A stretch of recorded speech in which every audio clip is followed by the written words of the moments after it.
12 interceptions. Make good decisions, young man. Let's get it out to Fort Worth. Joe Davis, Joey Harrington with the call. All right, Rob, on an unseasonably warm day, the temperature is set to climb into the 90s for this Big 12 matchup. Texas Tech and the number 10 team in the country, TCU, ready to take the field behind Gary Patterson. Welcome inside, Joe Davis, Joey Harrington. Chris Button joins us in a moment. It was just 1 year ago that TCU went 4-8, and then Gary Patterson, a defensive-minded guy, goes out and hires Doug Meacham and Sonny Cumbie to turn around the offense, make it a wide-open spread. Just 1 year later, here they are, number 10, with realistic aspirations at the playoff. Well, yeah, and this TCU team's improvement mirrors the improvement of their quarterback. Trevon Boykin, in my opinion, is the most improved player in all of college football. He's played some tailback, he's played a little wide receiver, but for the first time in his career, he's a true quarterback. And his improvement, or his devotion to that position, is showing with his comfort in the pocket. He finally looks comfortable for the first time in his career. On the other side of the field, Texas Tech has a guy who should be comfortable in the pocket. Davis Webb is 4th in the country in touchdown passes. This guy can chuck it around, but he's also 2nd in the country in interceptions. If Texas Tech is going to have a chance to win today, Davis Webb needs to control this football and not turn it over. It's a nice regional rivalry here. Used to be called the West Texas Championship way back in the day. They no longer play for a title, but still a big one in Fort Worth. It's the Horned Frogs and the Red Raiders coming up on the other side of the break.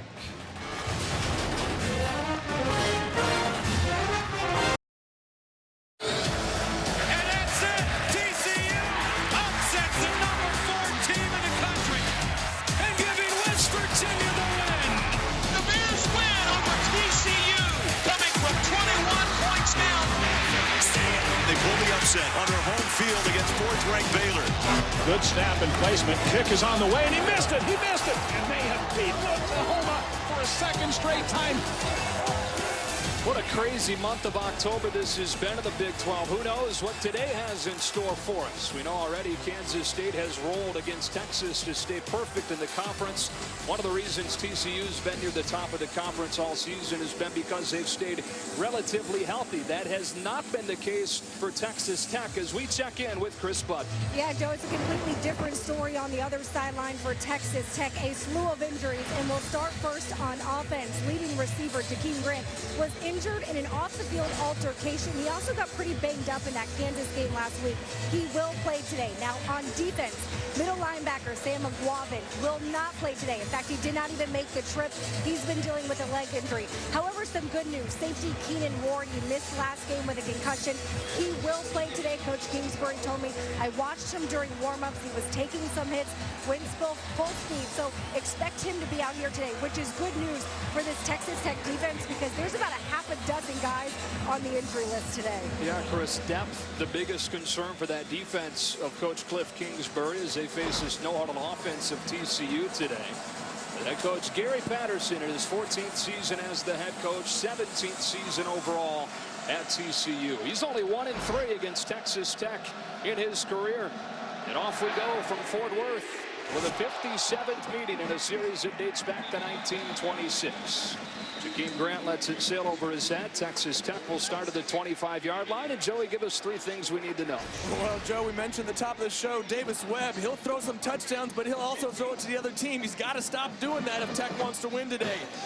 Over the last couple weeks, Texas Tech has found a workhorse. DeAndre Washington has been the man out of the backfield for Texas Tech. And on defensive side of the ball for TCU, this is a team that leads the Big 12 in scoring defense, sacks, takeaways, just about every category you can think of. But they're doing it without a real superstar, and that is the key for Gary Patterson's defense. They held Oklahoma State without a touchdown last week, 1 week after giving up 61 in the loss against Baylor. Webb starts with a throw to Dylan Cantrell, working against Ranthony Tejada, who was beaten repeatedly in that game against Baylor 2 weeks ago. This is Davis Webb, who you mentioned off at the top of the show, 4th in the country in touchdown passes, but also 2nd most interceptions nationally. The sophomore with back-to-back throws to begin, back-to-back completions, and Jakeem Grant across the 40, stopped by Paul Dawson after a first down. And Joe, I like the play calling for Texas Tech. Get Davis Webb into a rhythm to start the football game. Find an off corner, throw it to wide receiver. It's not a very tough concept. One of the top 10 passing offenses in the country, just searching for some consistency. Webb sees blitz coming here on first down from the 43.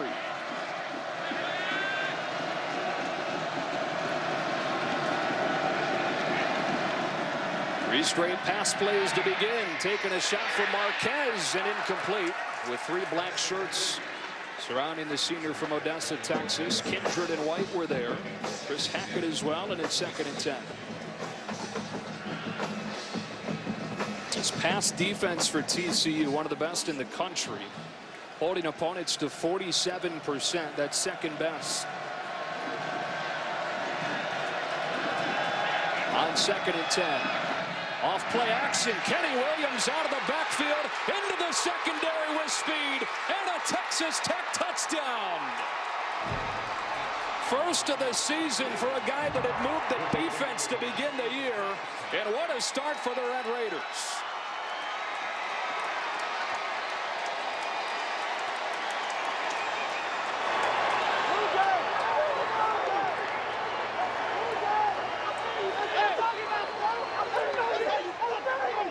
Williams was a starting Raider, which is a safety linebacker hybrid to begin this season, despite being their leading rusher last year. They just recently moved back to offense full time. They put him to good use on this opening drive. Hey, Joe, watch the play action from Texas Tech. Gets the linebackers for TCU to bite up right in the hole, and then they sneak Kenny right by him. Just drop it over the top and let him do the rest. If you get a guy like Kenny Williams the ball in open space, he'll make you pay. And a 57-yard touchdown to cap this 4-play, 75-yard drive. Chris Hackett in the secondary beat through the middle of the field. Well, Joe, Chris Hackett took a shot right there at the end of the play. Came in and got blindsided by a big block.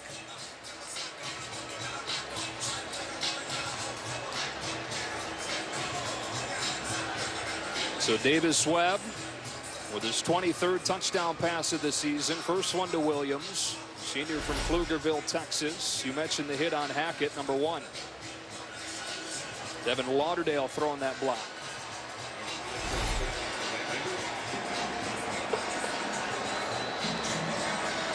So less than a minute into this game, Texas Tech trying to finish October with back-to-back wins to get to 500, still with hopes of a bowl bid. Already in the end zone, and Kramer Fife ready to send it away. E.J. Catalan deep for TCU. Took one back for a touchdown against Baylor a couple of weeks ago. And gets drilled shy of the 25. Stop made by Collie Woods. TCU gets ready to go for the first time with this new and improved offense. Give us 3 things we need to know. Well, Joe, if you haven't seen TCU play yet this year, you're going to see an entirely new offense. Trevon Boykin, the most improved player in all of college football, getting the ball to guys like B.J. Catalan, and this guy, while he doesn't carry it often, he scores just about every time he touches the football. On the other side for Texas Tech, keep an eye on their safeties. Keenan Ward and J.J. Gaines. These guys are all over the field. Aggressive safeties from the deep position. They'll play pass coverage, but they're going to have to come up and make some big tackles in the open field today.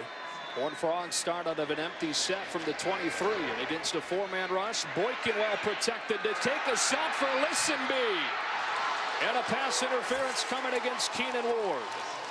Listenby running by the defense. Ball goes through his hands, but they'll still get the penalty. Ward called for the pass interference. Pass interference. Defense, number 15. It's a 15-yard penalty. Automatic first down. Texas Tech, the 2nd most penalized team in America. And Joe, Colby Listenby ran a 10-100 in the track season this last spring. Fastest guy in all of FBS. Just tried to run right by Keenan Ward. Nothing special about that one. TCU just taking a shot, letting them know we're going to go deep on you today. Ward back after missing the Kansas game with a concussion. Got beat on that first play. Second play is downhill, and it's Aaron Green into the clear. And Green with a 62-yard touchdown run. Fireworks to begin in Fort Worth.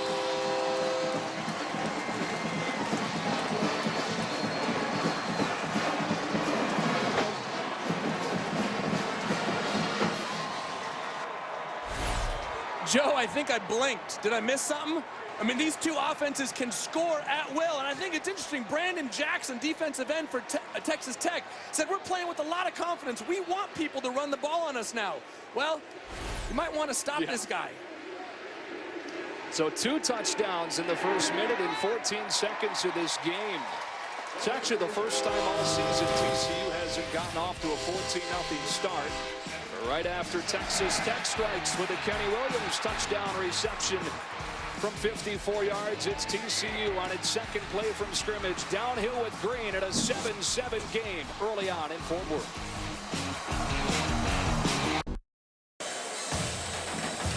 Fox College football is presented by Geico. Back here in Fort Worth in a 7-7 game. And our stats man, Barry Allen, Joey, tells us that we're averaging 2 yards per second so far. Ask Barry what the final score is projected to be at this rate. Yeah, on pace for something ridiculous.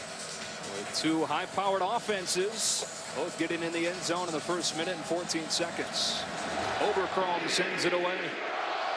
And once again, deep into the end zone. Texas Tech will begin at the 25-yard line. Get your small business online before the end of the quarter. Joey, give us our GoDaddy keys to the game. Well, Joe, we've hit it already a couple times. If you're Texas Tech, protect the football. There's no reason why you shouldn't be able to score points with anybody in the country. We've seen it already, as long as you protect the ball. And for TCU, last 2 games, Oklahoma and Baylor. The next 2 games, West Virginia and Kansas State. This is a trap game. Don't get caught in the trap.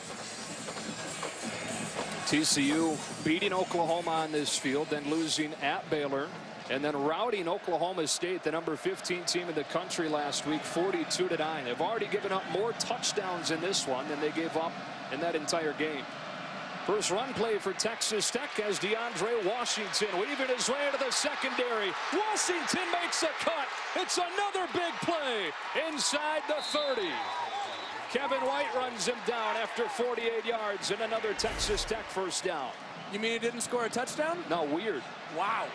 Well, what about DeAndre Washington? Seriously, this guy has come out of nowhere the last couple weeks. 2 weeks ago, goes for 132 against West Virginia. Last week, goes for 164 against Kansas.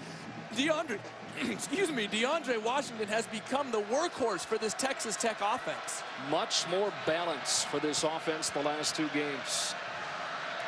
1 run, 1 pass on this drive. And across the middle, it's Devin Lauderdale. Dangerous with the ball in his hands. Inside the 15, another Texas Tech first down. We saw him 2 weeks ago against West Virginia. Came into the game with 2 catches, and in the first quarter had 2 touchdowns. He's the kind of guy you got to get the ball into his hands, but the coaches told us this week he's having a hard time getting off of pressure. He's had a hard time creating for himself, so they're trying to find ways to create for him. Get him the ball in space. Third play of this drive, and Texas Tech already knocking on the door once again. Washington again, hit in the backfield by White out of his corner spot, making a team-high 34th career start today. Gain of 1, second down and 9. They can get a first down without scoring.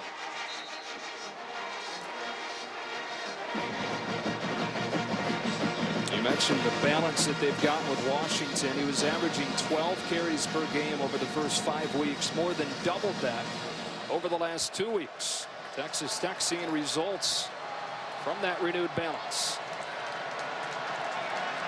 Second and 9 from the 11.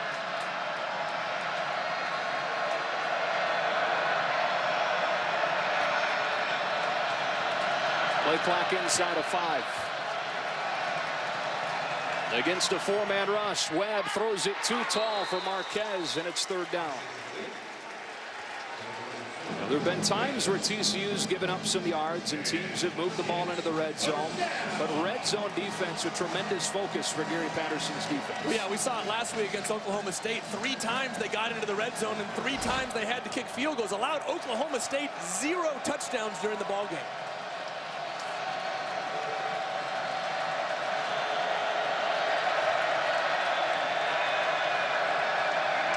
Third and 9 against edge pressure. Webb throws into it. Marquez has it go off his fingertips, and it's fourth down. Well, Gary Patterson told us yesterday he knew what Texas Tech wanted to do when they got in this range, and that was throw the corner to Marquez. Well, yeah, Coach Patterson is one of the smartest defensive coaches in all of college football. He knows your tendencies, he scouts them, and he prepares for them. TCU did a nice job of forcing Marquez out wider than he wanted to be. It was a tough throw, but it's a throw that Davis Webb knows he could have made.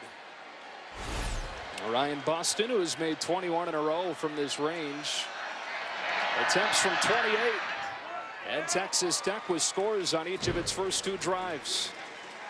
So a 10-7 Texas Tech lead, and one of the nation's most improved players, Trevon Boykin, whose offense needed just 2 plays to find the end zone last time, comes out after this. Fox College Football is sponsored by Geico. 15 minutes could save you 15% or more on car insurance. Back in Fort Worth on a hot Saturday late in October with the temperature supposed to climb into the low 90s. It's 10-7 already. 17 points over the first 3+ minutes in this one. They go 75 yards in 4 plays and score on the Kenny Williams touchdown reception in the first drive, and then settle for a field goal on drive 2. And now TCU set to get the ball back. High kick.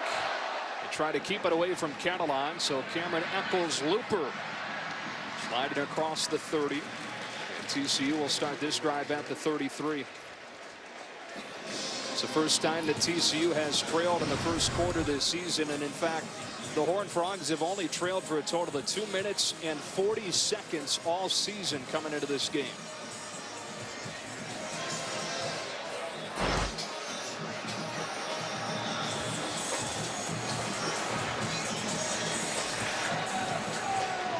So Boykin in this offense, which technically needed only 1 play because the first play was a penalty, needed just 1 play to score on an Aaron Green touchdown run from 62 yards on the first drive.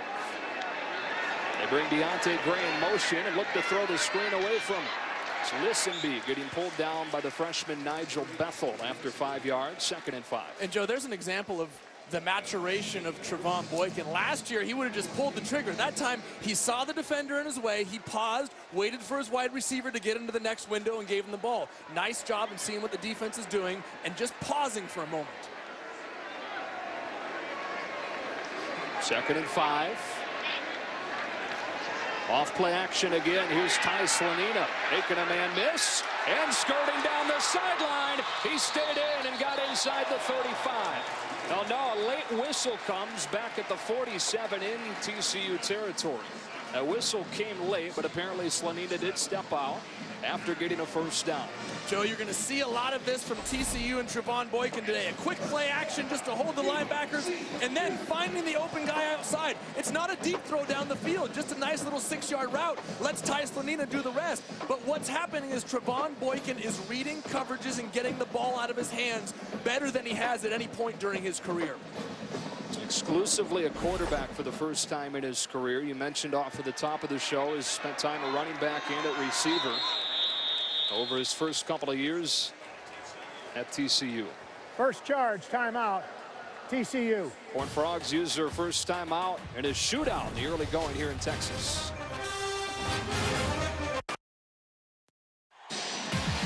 Oregon quarterback Marcus Mariota, Dak Prescott at Mississippi State, but a running back in Melvin Gordon at Wisconsin. Some of the players making strong cases for the Heisman. Who else is in the running, Joey, as we take a look at our Heisman Watch presented by Nissan? Well, Joe, yeah, those 3 guys are going to be on everybody's ballot. How about Kevin White at West Virginia? Wide receiver has had 100 yards receiving in every single game this year and has scored a touchdown in every game but 1. Keep an eye on a guy, Tevin Coleman from Indiana, maybe David Cobb from Minnesota as the season goes on. How about Trevon Boykin? Yeah. Still a wide open Heisman race right now. Just like it is wide open in the greater picture of college football as we get ready to have the first rankings from the committee released on Tuesday next week. Out of the timeout from the 47, it's downhill with Catalan. Plug in the hole was VJ Fehoko, Utah transfer, in his first and only season here at Texas Tech, and part of right now a very thin linebacking core. Again, Sam McGuavin, Chris told us prior to the game, didn't make the trip because of a leg injury, and so linebacker joins the front and the back end of this defense in being very thin. Well, yeah, not just linebacker up front. Demetrius Alston out, very young in the secondary. This depth is an issue for Texas Tech right now. One-on-one across the board for Boykin. Thrown underneath for Listenby, who was defended by Fehoko. And it's third down. There's Mike Smith, the defensive coordinator for Texas Tech, who took over when Matt Wallerstedt resigned for personal reasons in mid-September. He said he's always wanted to be a coordinator, and he wants these kids to know what it feels like to play on a dominant defense. They've not been dominant, but improved over the last couple of weeks. Tech shows pressure on third and long and brings it. Boykin running away from Robertson. Loads up and floats it. Dotson has it inside the 25. The Big 12 player of the week with a touchdown from 51.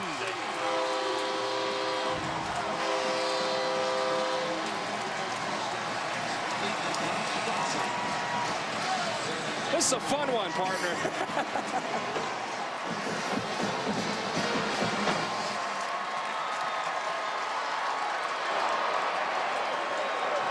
Play kept alive by Boykin against the blitz. And, of course, anytime you bring it, you're putting those guys in the back end on a bit of an island. If you're able to extend the play that long, chances are you're going to find somebody. An extra point from Oberkrom is good, and it's 14-10 TCU. Joe, Trevon Boykin, one of the best in the country at extending the play. If you bring pressure, he could burn you just like that. Josh Dotson with the big touchdown catch for TCU.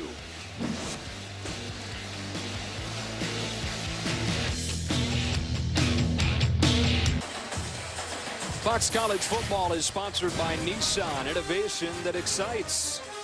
And by KFC, the world's best chicken. How do you, KFC? 14-10. Trevon Boykin and TCU in front of Texas Tech. And a wacky game over the first 5 minutes. Wacky or just a typical Big 12 game? That is true.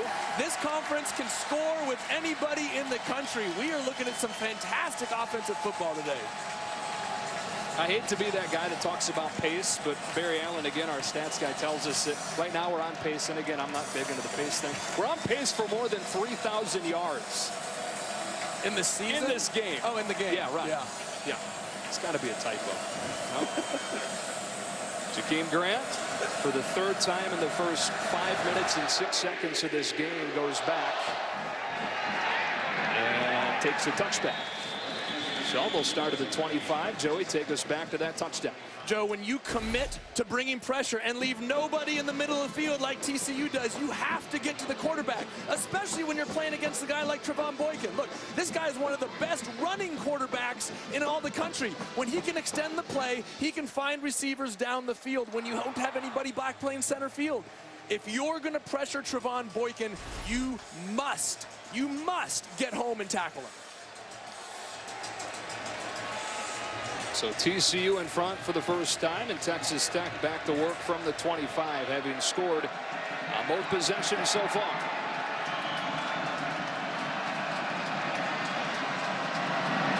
Webb fakes inside, looks down the sideline, has a man open, and it's caught by Grant across the field, using his speed to beat the defense inside the 20. This is a gain of 59 to start this drive. Joe, Davis Webb did a fantastic job of pumping out to the quick screen. All these offenses use quick screens. Watch it here. Grant's going to give a little block and then slip right by. Pumps the defender, gets him to commit, and then runs the blocking receiver right by into the open zone. Great job of selling that by Davis Webb. And Patrick Mahomes, a true freshman, comes into the game at quarterback and runs a draw. Gets tripped up across the 15 for 4 yards. It'll be second down and 6. Mahomes leaving, Webb coming back in, but here's the hit he took. Yeah, watch Davis Webb stand in here and deliver this ball. Takes a hit and gets driven to the ground, but it's a nice job. When you pump fake, you're leaving yourself a little bit vulnerable in the pocket. Good presence of mind to sit in there and take the hit because he knew he had the guy open down the field. And so it seems that that was a planned thing, bringing Mahomes in for a quarterback draw. Webb quickly back in, and on second and 6, a draw play for Washington. And gets cut down by Tejada. Anthony Tejada, redshirt freshman from nearby Frisco, Texas, drops him for a loss, and it's 3rd down and 7. Well, Joe, again, Texas Tech is in the red zone. TCU just stiffens up on defense. Last week against Oklahoma State, 3 times in the red zone, 3 field goals. The last time Tech was in the red zone, they kicked a field goal. It's going to be a huge component for today. Can TCU keep Tech out of the end zone?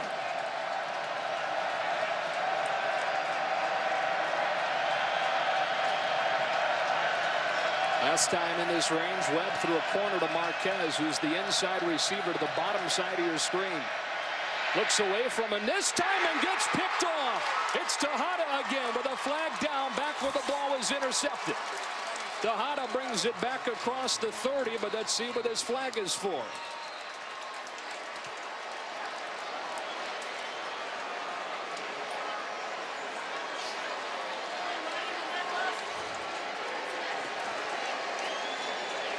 On the defense, it will not only wipe away the interception, but it'll make it 1st down and goal.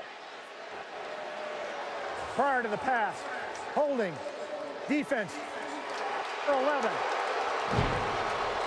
Half the distance to the goal, automatic, 1st down. And so there's a reason why that was such an easy pick.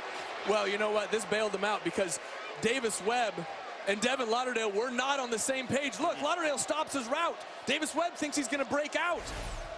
In the red zone, you must be perfect, and especially against a defense that's so good in the red zone like TCU, you have to take advantage of every opportunity. Let's see if they take advantage of this one. Gift wrapped from the TCU defense. From the 6 on 1st and goal, Webb thrown to the end zone, and Cantrell pulls it in, but out of bounds, and it's 2nd down. Against Tejada, they like Cantrell with his size at 6'3", 5 inches on Tejada, who's gotten beat several times in this redshirt freshman season.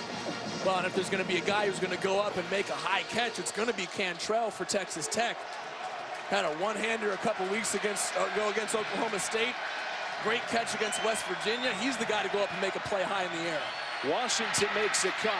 And the top run defense in America over the last 15 years brings him down after 3 yards. It's 3rd and goal from inside the 5. Well, Joe, I said it a moment ago. You have to take advantage of every opportunity against this TCU defense. Right now, this is a huge play for Texas Tech. TCU has shown that they can score with you now. This isn't just a defensive football team. So if Tech is going to stay in this game, they have to score touchdowns. 1 for 2 and touchdowns. Trips into the red zone so far, although the first touchdown came from outside the red zone. Had to settle for a field goal on their last trip. Here they'll take a timeout. Their first of this half. Timeout. Texas Tech. And with this timeout, time for a Lowe's Never Stop Improving game break. We check in with Greg Wolf. All right, we go to Stillwater, number 22, West Virginia, trying to spoil what's known as America's greatest homecoming celebration. Clint Trickett, 2 of his first 3 completions went for touchdowns. This one to Mario Alford's 79-yard touchdown. It's 14-0 Mountaineers first quarter. Joey, back to you. All right, Greg, and how about those Mountaineers looking for a 4th consecutive win? They will host TCU next week. How about Kevin White, wide receiver for West Virginia? This guy has come out of nowhere. He showed flashes last year, but this year, he is a dominant wide receiver in college football. And with a guy like that on the outside, a guy like Clint Trickett, who's now healthy, pulling the trigger, West Virginia is going to be a dangerous team as this season goes on. Out of this timeout, a 3rd and goal for Texas Tech. Washington, the running back, next to Webb. Against a 4-man rush. It's leaking through.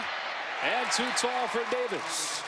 In a collapsing pocket, got rid of it. There is a flag down back at the line of scrimmage. Came from one of the side judges.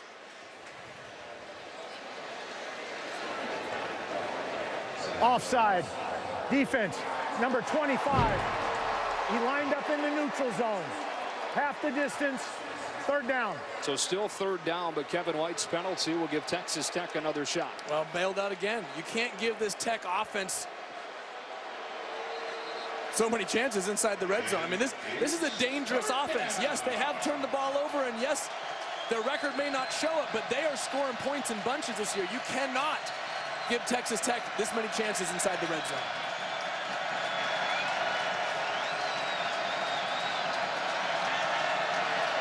The second try at 3rd down and goal for Webb in Texas Tech. Washington stood up at the goal line, and it's 4th down and goal. Marcus Mallett and Josh Carraway combined. And now decision time for Cliff Kingsbury. Joe, do not be surprised if you see the big package, the jumbo, the hippo package come in, and Texas Tech go for it here on 4th down. This is the type of drive where you have to come out with 7 points. 3 points will not do on the road against the number 10 team in the country. Rodney Hall, a fullback into the game in front of Washington. And Webb from under center. It's play action. Rolling, looking, throwing incomplete. TCU's defense stands tall and takes over on downs.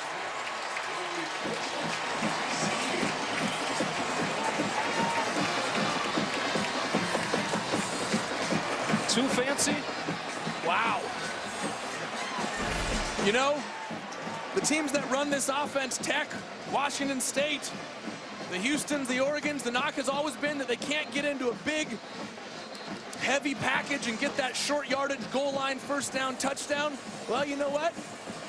There's a reason for that. They don't practice it. It's not their bread and butter. While it may look a little bit fancy, this is their bread and butter.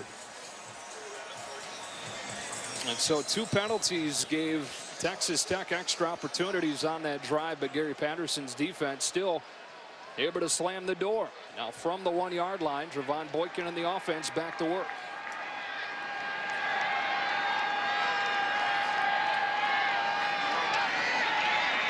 Cadillac getting some breathing room. Off to the full. Micah Awe making the start in place of the injured Sam McGuavin, made the tackle. 2nd down and 7. And Joe, when you're playing out of your own end zone like this, there's 3 things you need to think of. Number 1, don't turn the ball over. Number 2, get to the 5-yard line so you give your punter room. And number 3, get a 1st down. Once you get through those 3 things, then you can move on to your offense. Boykin has bigger plans. Taking a shot. Listenby has it in stride. Across midfield, beating the freshman Bethel for 50 yards. Joe, I forgot to say number 4. Number 4 was throw the ball deep to the fastest guy in all of college football. Listenby again. We saw it the first play of the game. He runs a post right by the Tech secondary. This time, what a better place to take a shot. If you throw a pick, it's just like a punt. Cadillac hit in the backfield and dropped. Pete Robertson, leading tackler for this Tech defense. Also the Big 12's leader in sacks. Gets it done quietly, but an impressive player. Yeah, Pete Robertson, the kind of guy who's not fantastic at anything, at one thing, but he does everything really well. A great tackler, a good pass rusher. I mean, he's the type of guy that you can put in multiple positions and he can still thrive. 2nd charge. Timeout. TCU. 30-second timeout. Sonny Cumbie freaking out about something as TCU takes a timeout. We'll be back in 30 seconds. Fox College Football is presented by Geico. What a good one this has been so far. Back and forth we go. In the 57th meeting in a series that dates back to 1926. Texas Tech has actually won both meetings as members of the Big 12 since TCU joined the conference a couple of years ago. TCU trying to get its first win over the Red Raiders in Big 12 play and trying to stay square in the hunt for the Big 12 title and a playoff berth. Joe, I'm still in shock. I mean, I never thought that I would see this type of explosion, this type of offensive explosion from a TCU program that is so grounded in defense. You know, Gary Patterson's philosophy is play great defense, run the ball, little play action, you're going to win some ball games. But the fact that he went out, hired Sonny Cumbie, hired Meacham, says what a great coach Gary Patterson is. Out of the timeout, throws a comeback to Dotson, who's already got a touchdown. 7 catches for 225 yards last week, was 1 short of the school record. Doug Meacham, part of this equation at offensive coordinator with Sonny Cumbie. Gary Patterson brought in the offseason to overhaul what they do on the offensive side. Boykin gets it into the hands of Jawan Story. Bethel was all over him. Got a couple. It'll be 2nd down and 7. Cumbie is behind the glass there. Former Texas Tech quarterback. Put up 70 points against Gary Patterson's TCU squad 10 years ago. It's the most points ever allowed by a Gary Patterson defense. Well, Sonny Cumbie is the type of guy that makes the best coach. He was a walk-on quarterback at TCU when he played, so he had to earn everything. Those type of guys know what it's like to have to work and therefore make great coaches. That one's out in front of David Porter and incomplete. Boykin got rid of it just before he was hit by Pete Robertson, and it's 3rd and 7.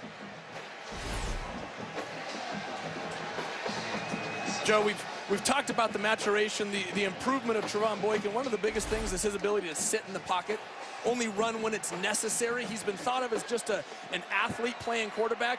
This year, he's doing a great job, has a nice pocket presence, and only runs when he needs to, sitting in there throwing the ball down the field.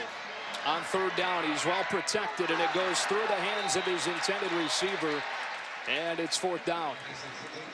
Jordan Moore, the seldom used wide out. They'll use plenty of them. Couldn't pull it in. Defense from Justice Nelson. Well, Joe, a little high on the delivery, but a nice route, a nice read, and frankly, you got to make that catch. You got to make those tough catches to convert the 3rd downs over the middle of the field. Not quite routine, but a play you need to make.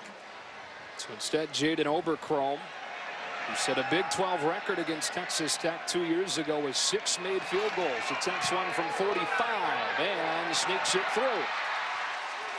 So TCU with points on all 3 drives so far. The Horned Frogs with a touchdown advantage. Back to Fort Worth in 30 seconds. 10th ranked Horned Frogs trying to stay in the hunt for the Big 12 title and a playoff berth. Texas Tech, this rivalry game, giving them all they can handle. Red Raiders still with their sights set on a bowl berth. Trying to get back-to-back wins to finish the month of October 500. After a rotten start to this season, one of the worst seasons for Texas Tech in the early going in years. A loss today would give them their first 3-5 start since 1993, a season where they started 1-5 and then ripped off 5 wins in a row. Oberchrome with another good high kick, but Grant will have a chance to bring this one back from the 1 and gets leveled at the 16. My goodness, absolutely declated by Sammy Douglas. Nothing special. Effort. Special teams is all about effort, and Sammy Douglas comes through and lays a hit on Jakeem Grant. Let's check in with Chris Budby. Well, Joe, Coach Patterson told us this week it's easier to coach after a loss than it is a win, so he was concerned with how his team would respond after that Oklahoma State win.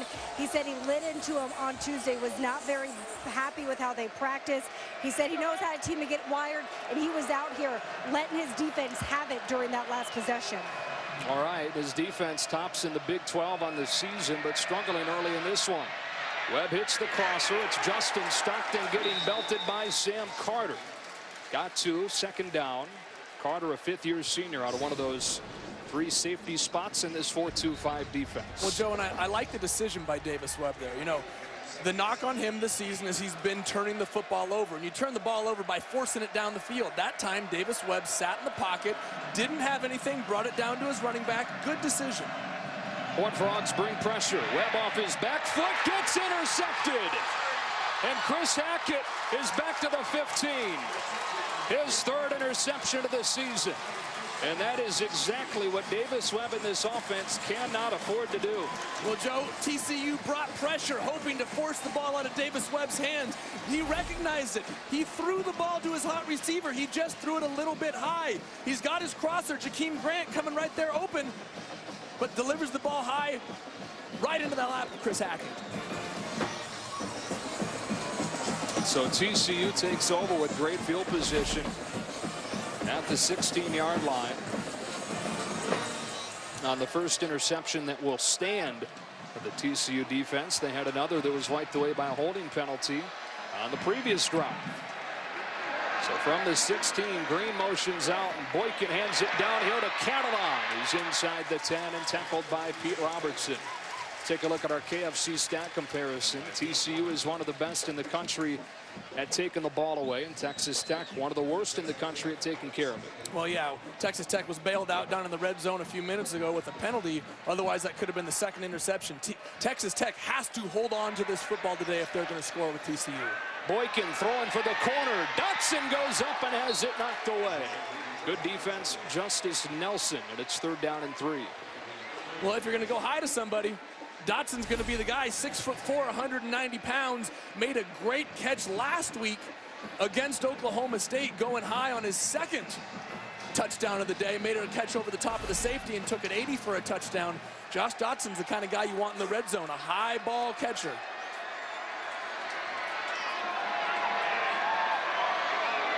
On 3rd down, speed option. Boykin fakes the pitch, makes the cut against the grain for a 1st down to the 5. Rika Levy makes a tackle. Boykin, a really talented runner. Well, that's the difference between the true air raid offense, the old Mike Leach, Hal Mummy type of offense, and what TCU is running. TCU has incorporated some speed option into this offense, frankly, to take advantage of the flat-out athleticism of Trevon Boykin. He's one of the best pure athletes in all of college football, played some wideout, played some tailback, now playing great quarterback, but you have to use his ability to run. Here's Catalan getting drilled. How about Micah Awe making his 2nd career start today in place of the injured Aguavin and making a noise right there. Well, that's what you have to do if you're the Tech defense. With Sam Aguavin out, the middle of your defense is missing a key piece. Somebody needs to step in and fill this hole, and it was Micah Awe with a big hit. Ooh. It's been part of the rotation all 3 years he's been on campus. Put on 10 pounds in the offseason and let B.J. Catalan feel it there. The junior leading rusher for this team walks off of the field under his own power. They're deep at running back. Catalan's gotten the bulk of the carries, but Green and Hicks and Johnson, all talented players as well. There's Awe playing not too far from his hometown of Arlington, Texas. Cliff Kingsbury knew he'd be important today, filling the shoes of the defensive captain Aguavin. 2nd down and goal, TCU. Javoris Johnson into the game at running back. They fake to him. Boykin sets his feet and throws the slant, and it's broken up. Justice Nelson doing good work against Josh Dotson on this drive. And Joe, that was great defense by Texas Tech. TCU tried a little slip, tried to get Buck Jones, the tight end, in the back of the end zone, but Tech read it, covered it well. Trevon Boykin goes out to his secondary receiver, Josh Dotson. And again, just a nice play by the Texas Tech defense. Well read, well defended. So 3rd down and goal, and Texas Tech trying to do the same thing the TCU defense did, and that is stand up inside its own 5. Boykin against pressure, retreating, trying to beat him around the corner, across his body, and caught. Touchdown, Dotson again.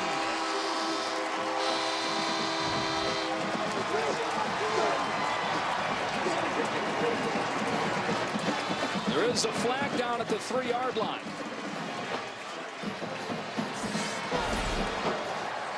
Personal foul, roughing the passer.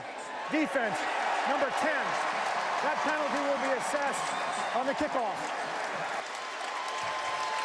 So you heard Dan Romeo say that roughing the passer on Pete Robertson will be assessed on the kickoff, and Boykin once again creates. Well, Joe, that's the 2nd time they brought pressure against Trevon Boykin, and that's the 2nd time he's broke contain and made a big play down the field. If you're going to bring pressure against Boykin, you must get to him. You must bring him down because he's too fast to allow to get on the edge like that.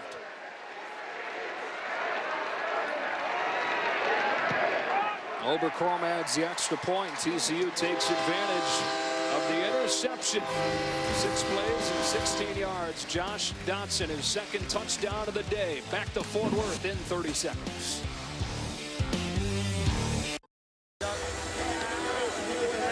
Josh Dotson with his 2nd touchdown of the day. A guy that Always dreamed of playing here at TCU. Started his career at Wyoming. Transferred in a couple of years ago and has really turned it on over the last 5 quarters. He has more than doubled his totals from the first 5 games of the season. Well, yeah, I'll say 225 yards last week against Oklahoma State and a couple of long touchdowns going for 77 and 84. Today, adding to that touchdown total. Once again, Jakeem Grant waits deep. Angle this kickoff away from him over the head of Stockton, who takes it at the goal line. Bad decision from the freshman. And he's down at the 4. How about the kickoff? Ooh. It looks like he's hitting a wedge down there. Drops it right over the top on the 1-yard line. A little bit of backspin. It just stops. And like you said, Stockton makes a poor decision as opposed to letting that thing go into the end zone. Although, man, I don't know. Well, would that have gone in? Yeah, probably would have gone in. But you can't fault him. We got a pretty good angle at it. He didn't have the beautiful Exmo shot at it. But now has his team backed into its own end. And Texas Tech, which had all the momentum in the early going, in a tough spot here. They go to Washington on first down for a couple of yards. Paul Dawson makes the stop. Joe, we saw TCU take a shot when they were coming out of their own end zone. Don't be surprised to see Texas Tech do the same thing. You know, if you throw the ball 40, 50 yards down the field, and it does happen to get intercepted, it's just like a punt. No harm, no foul, and maybe you get a chance to get a big play and swing some momentum the other direction. Well, they've had big plays so far. A play of at least 48 yards on each of their first 3 drives. Here's Cantrell at the sticks, breaks a tackle for a first down, and then cut down by Chris Hackett. There is a flag down back in the end zone.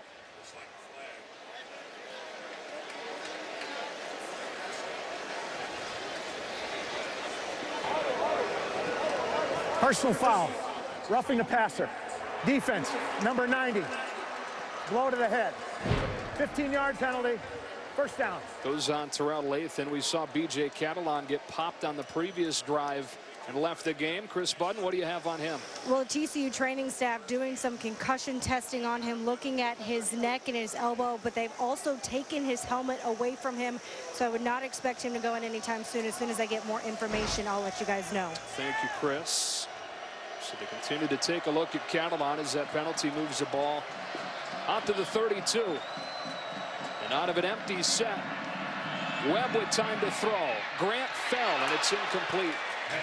Grant fell coming out of his break, working against Jeff Hooker. 2nd and 10. Here's that previous play, the roughing the passer. Yeah, Terrell Lathan, Coach Patterson told us one of the guys that has some huge potential. He's been playing really well. Gets in there and gives Davis Webb a shot to the face. Doesn't look like much, but by rule, it's a penalty. Trying to set up a screen, and it's blown out. Davion Pearson is in the middle of that, taking DeAndre Washington to the ground. 3rd and 10. Joe, it's funny looking at the crowd here. Everybody's standing, throwing their hand to the ground. It should be grounding. That's a smart play by Davis Webb. His running back was... Whoa! They were trying to set up a screen there, Texas Tech, and the running back got tackled. Davis Webb is allowed to throw the ball into the ground at the feet of his running back. The officials may not have been able to see the running back because he got gobbled up by Pearson. There you go. He's picking it up. As it should. There is no foul. After further discussion, number 31 was deemed to be in the area of the pass. He meant 21. DeAndre Washington was indeed there. Yeah, and while watch him right here. He's going to get tackled on the screen, and while the crowd is upset, this is the right call. The quarterback is allowed to throw the ball into the dirt when his screen player is tackled. Right there. 4 receivers into the near side on 3rd and 10, and Webb getting happy feet and then firing into a tight window for Marquez, and a first down to the 44. Joe, we said it at the start of the game. Bradley Marquez is the guy that I'm looking for if I need a big 3rd down conversion. He's the guy who makes the tough catch over the middle of the field. Well done by Marquez.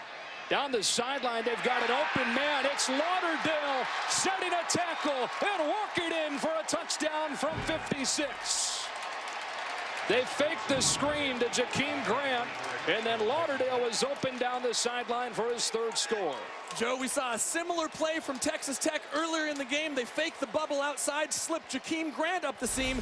This time he faked it to Jakeem Grant right here. The DB comes up and Lauderdale slips right by. When you run so many bubble screens, so many quick screens, you're going to get a defense keying on it. Give a good pump fake, run a guy by. Great execution by Texas Tech and Davis Webb. Remember, this drive started back at the 5-yard line with Stockton's special teams play where he fielded the ball at the goal line. They go 95 yards in 6 plays. And in true Texas Tech style, it lasts only 1:17. Lauderdale's third score of the season makes it a 1-touchdown game. And we're back here to Fort Worth in 30 seconds.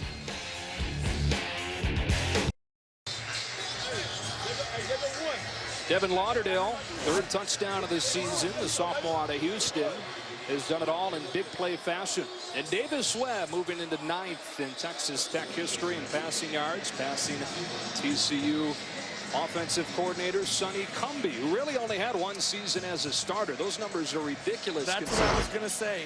He did that. He had 5,000 yards in just about 1 season, and that says what kind of quarterback Sonny Cumbie was. Had a few good ones at Texas Tech over the years. Deontay Gray replacing B.J. Catalon deep on this one. Gray, good speed across the 30 with a flag down. And flying in from midfield.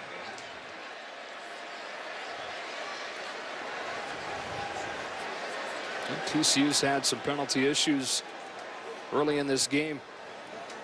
We're still in the first quarter. Holding. Receiving team, number 6.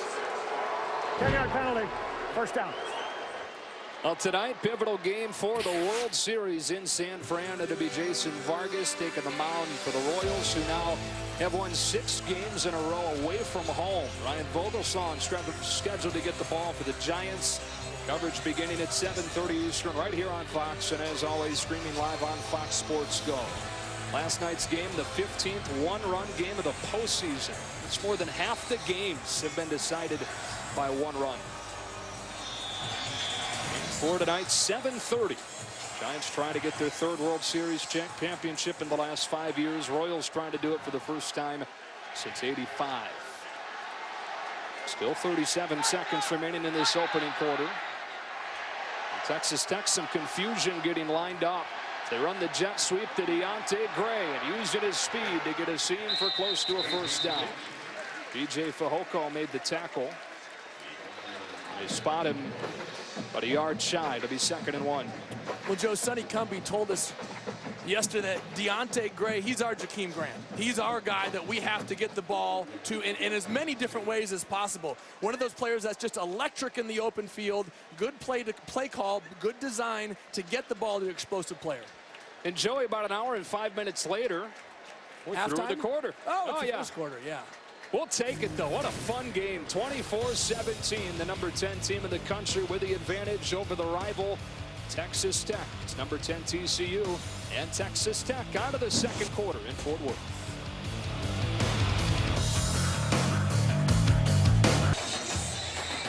Fox College Football is presented by Geico as we welcome it back to Fort Worth for the 2nd quarter of a game that saw more than 500 first quarter yards.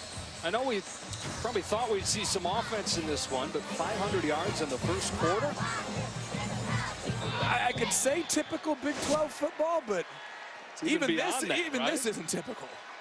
Start this quarter with a 2nd down and 1 for Trevon Boykin and the TCU offense, the nation's most improved offense. And the draw.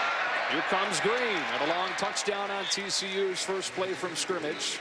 He's got a first down to the 32. So how about these combined numbers over the first 15 minutes? More than 500 yards on 44 plays. 41 points the bottom line with the 24-17 TCU advantage.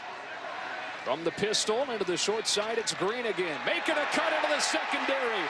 And the Nebraska transfer up to the 40. On a gain of 27. This is a guy stepping into the spotlight right now with Catalon out with an injury. Wow, what a great job up front. Number 64, Matt Pryor, getting a great block out there, springing Aaron Green to the edge, and then he makes a nice cut to get outside. You mentioned it, the Nebraska transfer, getting a little bit of playing time last year, taking an advantage of his opportunity today. Coming into the game, averaging more than 7 yards a carry. He's upped that today. This time he runs into the arms of Pete Robertson, who can't hold on, but Jackson Richards helps him out. 2nd down and 9.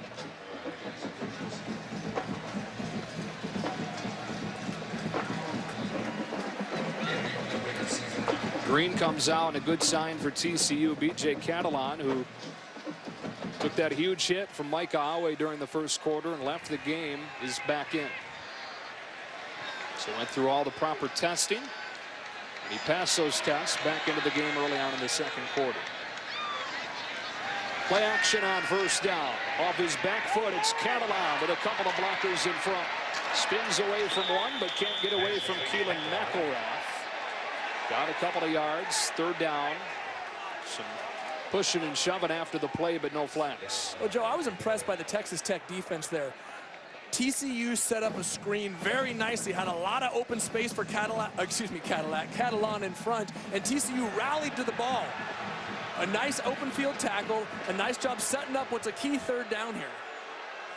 Horned Frogs averaging 15 yards per 3rd down play, and they've scored 2 of their 3 touchdowns on 3rd down.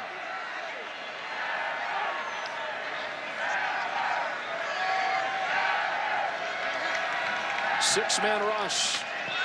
A shot downfield.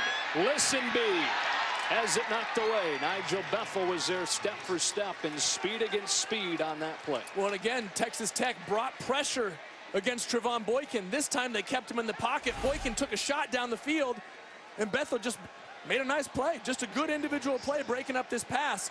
I think we've seen what Mike Smith's game plan is going to be against Trevon Boykin. Keep everything in front on 1st and 2nd down. 3rd down, the money down, he's bringing pressure. First punt for TCU. Ethan Perry. It's a fake. Dotson has it knocked away, but a flag comes out. Justice Nelson draws the flag that should keep this drive alive. And Joe, in real time, I don't know that I agree with this call. Yeah. This one might have been too close to call, especially on such a key down. You know, a lot of quarterbacks will throw that high ball on purpose. I don't think TCU did that one on purpose. Critical call. Pass interference. Boy. Defense. Number 31. 15-yard penalty. Automatic 1st down. Let's take another look. Joe, we mentioned Josh Dotson's ability to go up after the ball at 6'4". On an underthrown ball here, a little wobbly duck. No way. I don't know. I don't agree with that call, Joe. We're watching it in slow motion, and so obviously the hand gets in there a moment before, but in real time, that was a bang-bang play. That should not have been called. Fresh set of downs. How does TCU take advantage? Off play action. Boykin sets his feet on the post. It's Gray. It's a TCU touchdown. Promptly taking advantage of the first opportunity.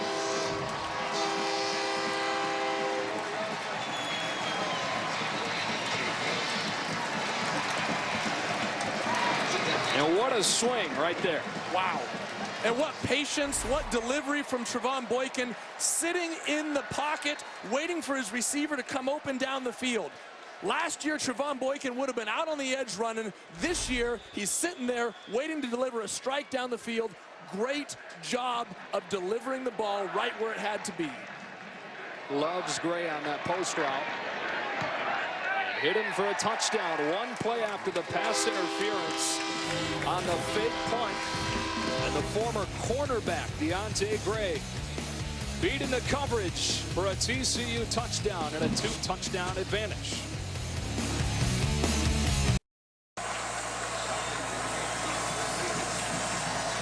Deontay Gray on the receiving end of the 3rd touchdown pass of the game from Trevon Boykin.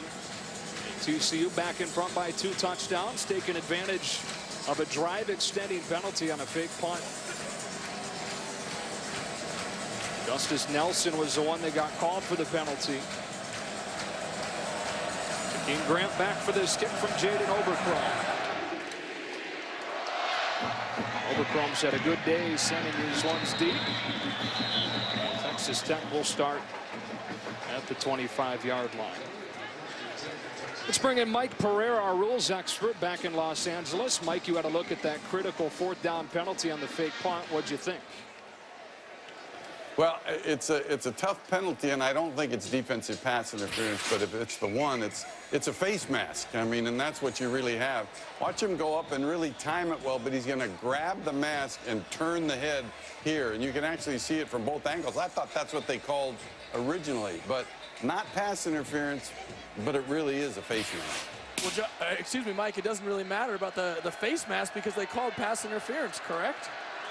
Yeah, right. So you got it right for the wrong reason. That's what I always said. All right, Mike, we appreciate it. Webb, under pressure, got rid of it to Kenny Williams, who took it 50 yards for a touchdown the first time that he touched it today. Sam Carter pushes him out after a first down. So really the result was correct. You know, I mean, we got to where we probably should have been just for the wrong reason. I'm not sure you don't I buy that. I no? still don't buy it. Don't think it was a face mask then. Well, but you didn't call a face mask. I hear you. Webb stands in and zings one incomplete. Intended for Grant. He was covered by Marcus Mallett. 2nd down.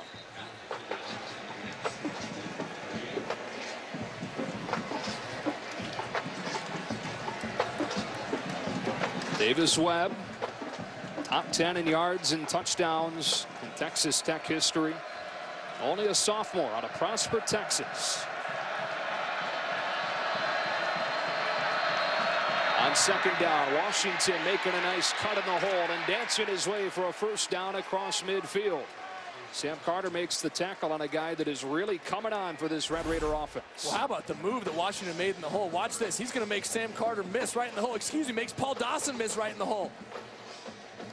Whew. DeAndre Washington has been a workhorse for Texas Tech the last couple of weeks, and it's nice to see the balance coming back to this offense. Here's Justin Stockton getting a block from Washington, then getting hemmed in. Derek Kindred was waiting for him. Hurled it his way for a few. And it'll be 2nd down. Kind of interesting to look at this new balance in Washington busting out of the scene with the 2 big games. What came first, chicken or the egg? Was it Washington running well? Was it a renewed focus on balance? I think a little bit of both, but if I'm going to pick one, I think it's Washington running the ball well. I mean, you're not going to have the confidence to give him the ball 25 times a game unless he's running the ball well, and Washington has shown that he can carry it over the last couple weeks. And you saw the difference in the run-pass ratio over the last couple of games as a result of his improved running. On 2nd and 7, a flag comes in. And a false start. False start. Offense, number 6. 5-yard penalty. 2nd down. It's Devin Lauderdale who's moving out at receiver. So 2nd down and 12 now. Lauderdale's got a touchdown today. They faked the screen and zipped it to him down the sideline.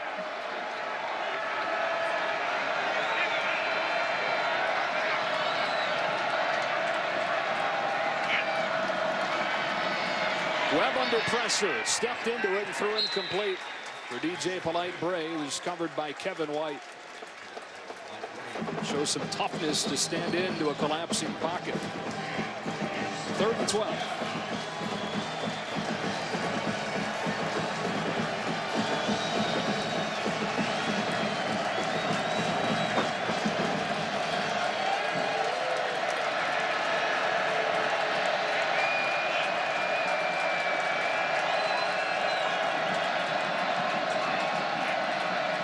Only a 4-man rush, so Webb with time. Over the middle, it's Marquez, and it seems like any time Texas Tech needs a big completion, the senior's there to provide it. Yes, this guy is a leader. He's a captain. He's the guy I'm looking for on 3rd down. He makes the tough catches. He runs great routes. He shows all the young receivers how to do it. Bradley Marquez, in my opinion, is the MVP of this Texas Tech football team. Great catch, key conversion on a 3rd down.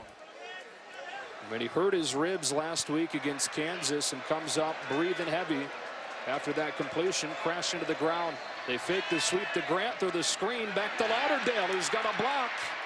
And a spin inside the 30. Tackled by Chris Hackett on a nice first down play call for close to a first down. And Joe, I love Chris Hackett. I love the way he plays the safety position. He has great instincts. He's one of those guys that is just an athlete. You can put back there. He reads the quarterback's eyes. He knows where the play is going to go. He's a smart player and then made a great tackle in open space. I love the way he plays safety. Gave him enough to move the chains there. First down and 10 from the 27. Webb making a change at the line.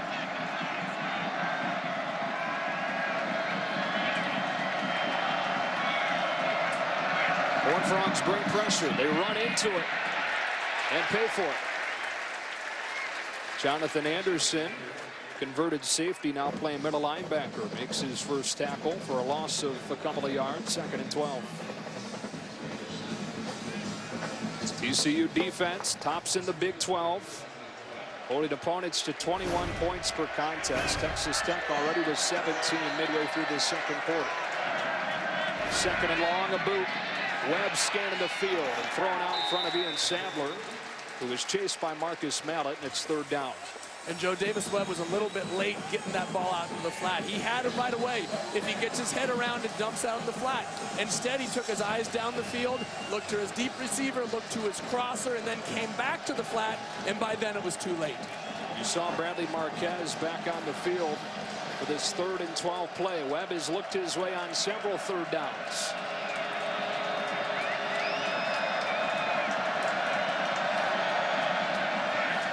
He's open again, and Webb finds him, but he's short of the first down.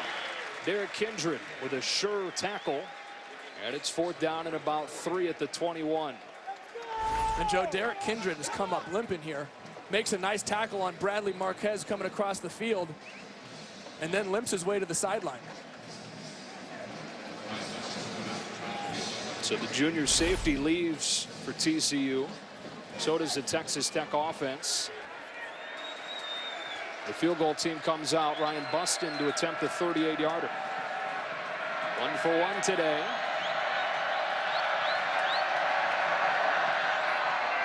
And 2 for 2. So Buston has made both field goals, and TCU cuts into this lead, now down 11. TCU and Texas Tech in a good one in Fort Worth.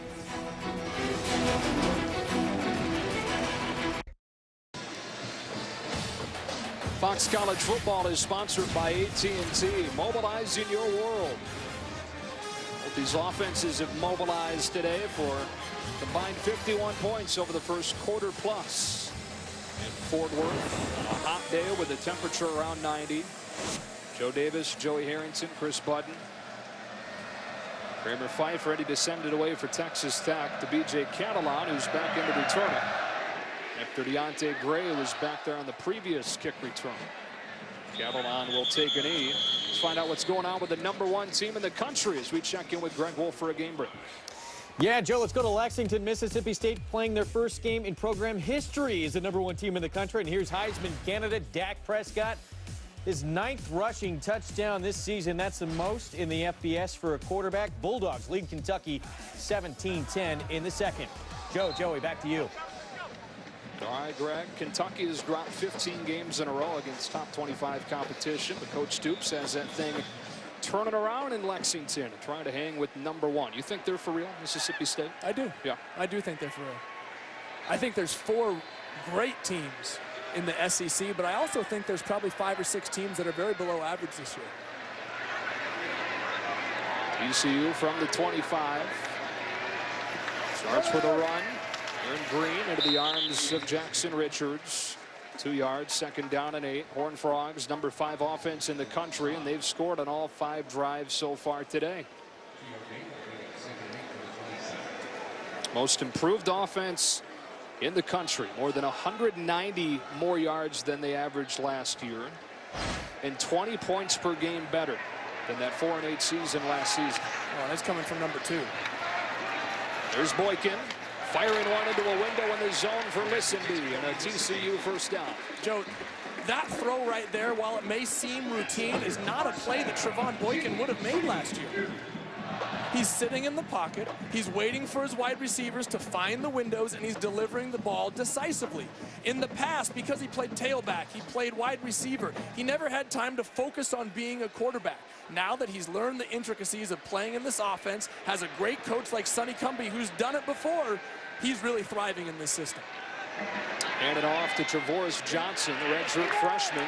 Can't even get back to the line of scrimmage. Keenan Ward, one of these safeties that you really like, gets involved in the run game there. Yeah, Texas Tech needs these guys, these safeties, Keenan Ward and J.J. Gaines, to play big today. As we've seen, TCU is going to throw the ball all over the field, so they're going to be in coverage. But when they do run the ball, and especially when Trevon Boykin runs the ball, they're going to have to come up and make tackles in open space.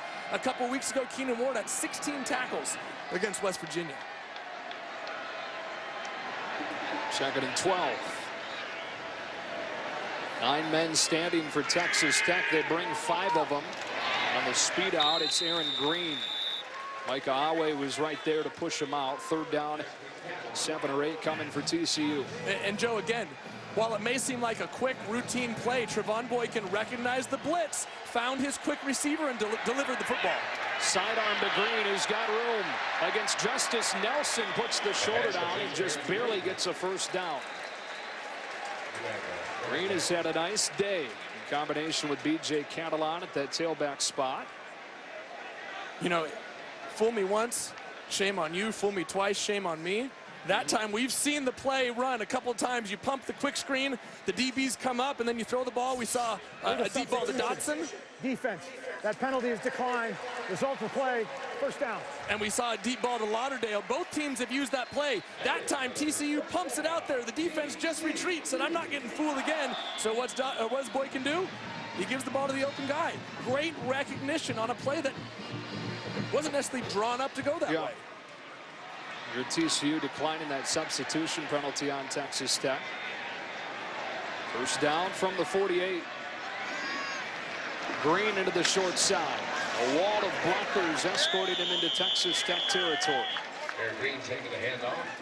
Aaron Green, junior from San Antonio, who started his career at Nebraska. Now in his 2nd season of action at TCU. Having one of his better games today. He comes out. Kyle Hicks comes in, part of this running back rotation for 2nd and 6. And it's Hicks off the left side. Well, he stayed on his feet to explode into the secondary. Instead, 4 yards and a 3rd and short. Yeah, and had he stayed on his feet, he'd still be running. Hicks had all sorts of running room right up the middle of that defense as Tech decided to bring pressure off the edge. This Texas Tech defense has not stopped TCU yet. Number 5 offense in the country against the Big 12's last ranked defense. Having its way. On 3rd and 2. Downhill at 6. Hurdling his way for close to a 1st down.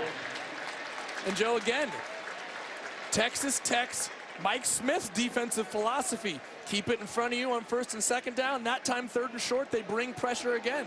Trevon Boykin is doing a really nice job of managing when he's getting off coverage and managing when he's getting pressure and getting the ball to the right person at the right time.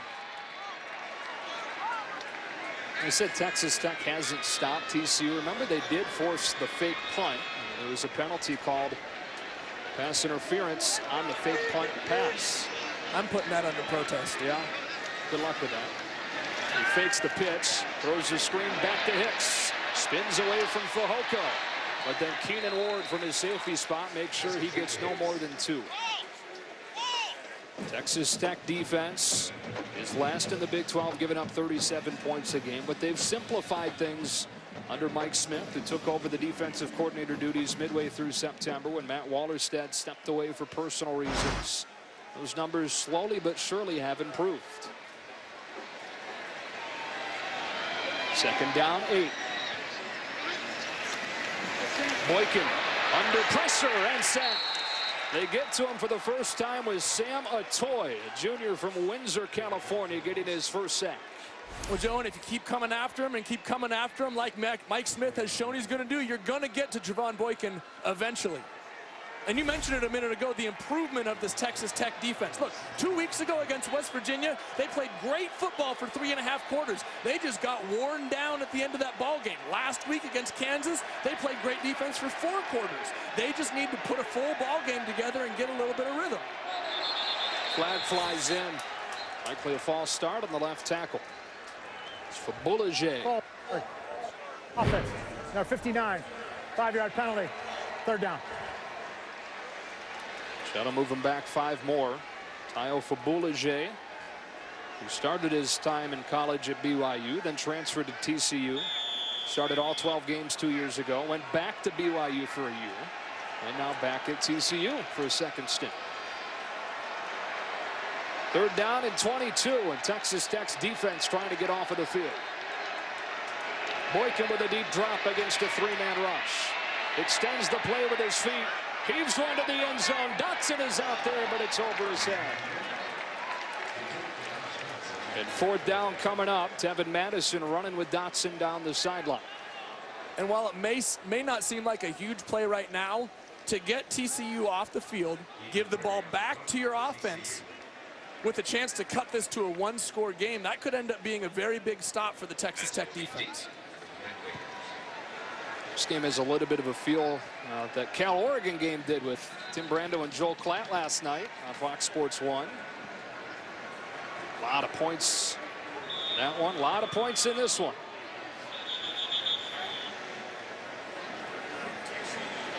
TCU looks like using a timeout. TCU. And we'll take the timeout with them. Texas Tech set to get the ball back down 2 scores late in the first half.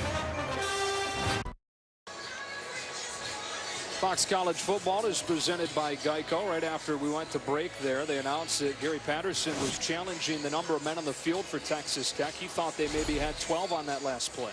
Yeah, 1, 2, 3, 4, 5, 6, 7, 8, 9, 10, 11. Unless there's someone I'm not seeing. Somebody hiding? And After here's our further verdict. review, the ruling on the field that there was only 11 defensive players on the field during that play stands. You think that comes from upstairs? Somebody thought that they had seen 12? Or is that Gary Patterson thinking he sees something on the field? Last and final team timeout. TCU has no more challenges for the game. He must have felt good about it because that's his challenge. Boy, and that's a bit of a flyer to use your challenge on. So Ethan Perry, who has been out there to punt once today, but threw a pass on a fake. They got a pass interference call to keep that drive alive. So the junior from Spring Branch, Texas, will punt, you would figure, for the first time. Pressure, almost blocked, and instead a flag comes out. Kenny Williams got a piece of Ethan Perry. Is it going to be a roughing or running into the kicker? If it's roughing, this drive is extended. Personal foul. Roughing the kicker. Defense. Number 34. 15-yard penalty. Automatic first down. And a snapshot of why Texas Tech is 3 and 4. Well, it's going to be the plant leg. That's the determining factor.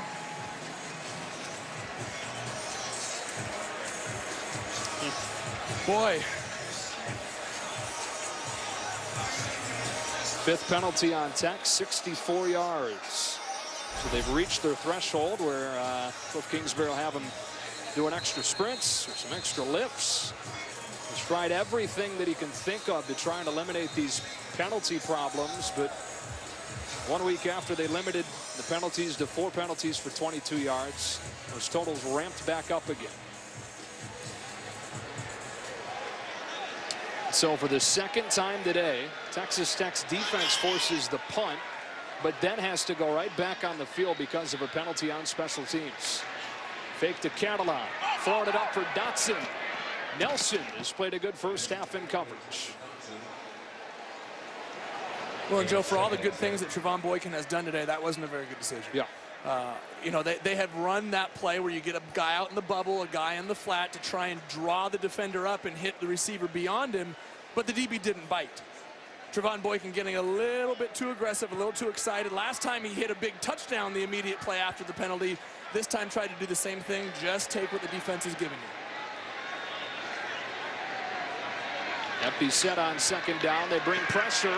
Boykin can't get away from it. Second time on this possession they've been able to get home. Fehoko and the conference leader in sacks, Pete Robertson, combined. Third down. Well, they did a good job of that time, Joe, was keeping contained. Watch how Trevon Boykin never gets outside of the widest Texas Tech defender and allows Robertson, like you said, the leading sacker in the Big 12, to get in there and get another one.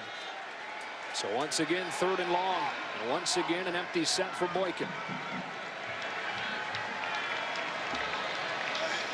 This time 7 in coverage. Twist is picked up, so Boykin with time to take a shot. Listenby can't get there. Fourth down.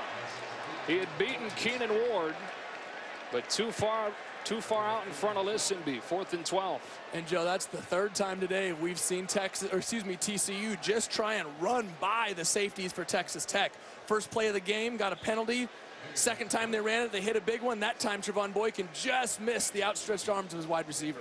So for the third time in this first half, TCU sends the punt team out. Texas Tech trying to actually get the ball off of a punt for the first time out of those 3 tries. A cautious rush and then a fair catch from Batson, who fumbles it but was contacted and gets it back anyways. It would have been a kick-catch interference regardless. He was bumped after signaling the fair catch. And for some reason, that play didn't surprise me today, Joe. At this rate, today, heck, this season. Interference with the opportunity to make the catch. Kicking team, number 50.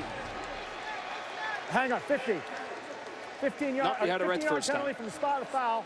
First down. And so they'll tack on those 15 yards. Special teams littered with penalties today. Benson gets contacted. But the long snapper, James Power, you never want to have your name said on TV if you're long snapper because it means you did something wrong.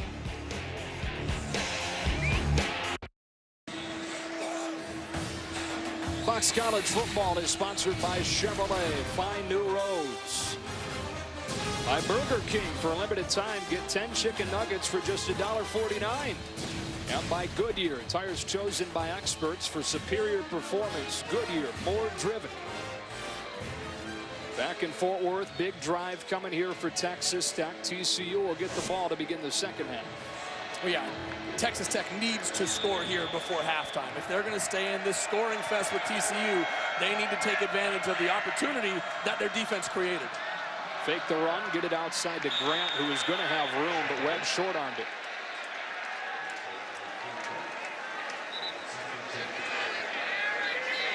Davis Webb, a guy that is a true freshman last year, battled with Baker Mayfield for snaps, played in 10 games, started 6, threw for 2,700 yards.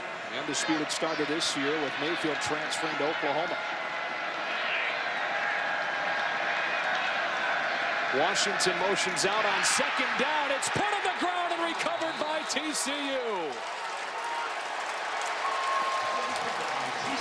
Chucky Hunter pounces on it. The 3-year starter was all over the fumbled snap and disaster before halftime for the Red Raiders. And Joe, I'm sure of it. I'm sure Davis Webb just took his eyes up right before he got the ball, trying to check out the coverage just an instant too soon. You cannot afford to make that mistake deep in your own territory on the road against the number 10 team in the country after your defense has just given you the ball back to try and cut this to a 1-score game. Second week in a row with 2 turnovers. Davis Webb, an interception and a fumble each week. And both turnovers have come in Texas Tech's own end. Can TCU make them pay like they did the first time? 3 running backs in on first down from the 24.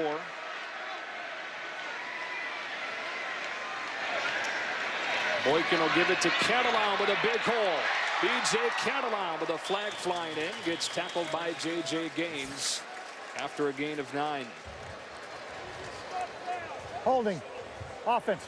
Number 65. 5-yard penalty. First down. Brady Foltz, right guard. 10-yard penalty. J.J. Gaines leaving the field. They're already thin at safety. But then at every position. Yeah. I mean, you cannot afford to lose a player on defense if you're Texas Tech. Aguavin's out. Demetrius Alston is out. Now if J.J. Gaines is out, you're short a guy at every level on this defense.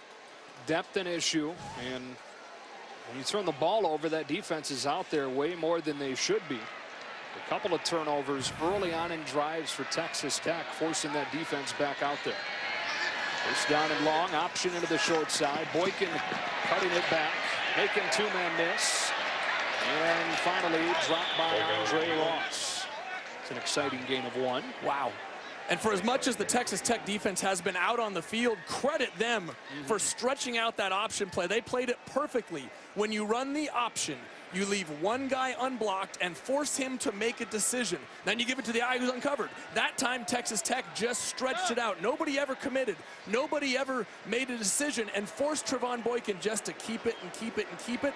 Eventually, the cavalry comes. That defense has already been out there for 40 plays. Here's number 41. It's a 2nd and 18 from the 33. Tech showing pressure and bringing it. Can Boykin beat it? Back shoulder Dotson, but nowhere close. And credit the pressure for the errant throw. Again, on a critical down, Mike Smith brings pressure and leaves his corners out there on an island. He's going to do it until Trevon Boykin shows that he can consistently find the open or the hot receiver, as you call him, against pressure, and get it to him to defeat that pressure. He's done it a couple of times by scrambling and extending the play, but if he's throwing hot, he's not been on target. 3rd down and 18. Only a 3-man rush, so 8 in coverage. Scrambling again, getting away from Jackson, and dropped shy of the 25. Trying to move him into field goal range. Awe and Fehoko combined on that tackle as we move inside of a minute in this first half. The field goal team comes out. Jaden Oberchrome set to attempt one. And Joe, I'm surprised. I was going to say surprised Texas Tech hasn't called the timeout yet, as they do right now. Timeout. Texas Tech. With thoughts on getting the ball back. Well, yeah, you had the ball, or the clock, excuse me, at about 1 minute and 5 seconds with the opportunity to call a timeout. And when you're trying to get points before halftime, trying to stay in this ball game, 12 seconds could be the difference between getting into field goal range or not. Well, with this timeout, let's check into LA with Rob Stone. Coming up on the AT&T halftime, we stay in the Big 12 with number 22 West Virginia at Okie State and see how K-State remained atop the conference. Plus, number 1 Mississippi State on the road, and a look ahead to our Pac-12 battle later tonight on Fox Sports 1 between USC and Utah. Okay, Rob. It'll be Rob, it'll be Joel, it'll be Coach Wannstedt. Joel called the game up in Santa Clara last night. Hurried his way back down to LA to be part of the studio show today. Inside of a minute in this wacky first half, 31-20, TCU in front. The last time these two teams met here in Fort Worth 2 years ago, it was 56-53 in 3 overtimes. The Texas Tech victory. I thought we were going to get there before halftime when this game started. Oberchrome is 1 for 1 today. Junior from Arlington, Texas. Has made 46 field goals in his career. This one from 43. Out of the hold of Zach Allen. Curls it in. Good from 43. And good for a 48 seconds remaining in this first half. Back here in 30 seconds.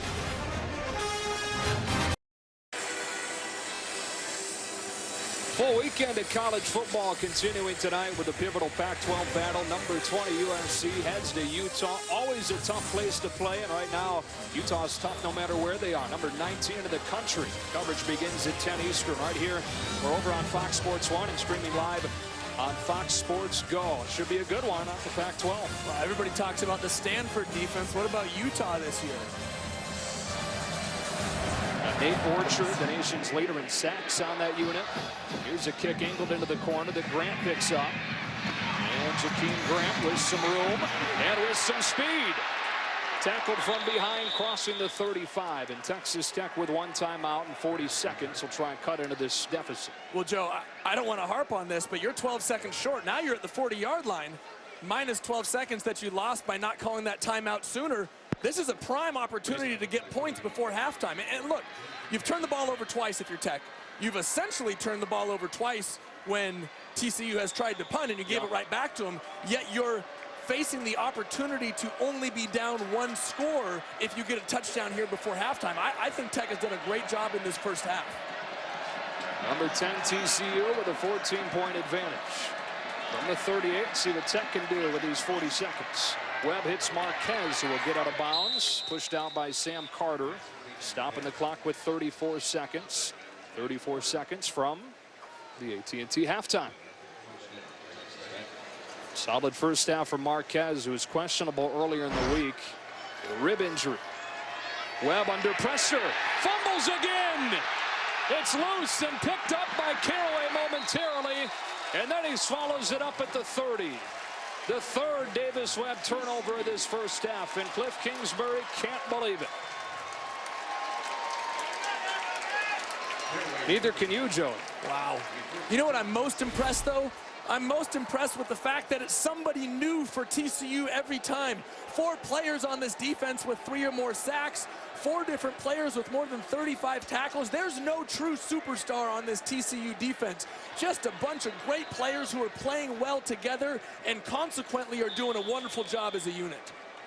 Texas Tech has not won the turnover battle in its last 15 games. They've been even each of the last 2 weeks after losing the turnover battle in 13 games in a row. Losing it in a big way right here. Boykin trying to make it hurt. On first down from the 30. A deep drop to let the routes develop. Dotson fading away from Nelson, who's once again up to the task. And Joe, we mentioned it earlier, with a guy like Dotson, you just throw it up. Not an extremely accurate ball by Trevon Boykin that time, but he gave Josh Dotson the chance to go up and make a catch. Nice job of recovering and breaking that ball up.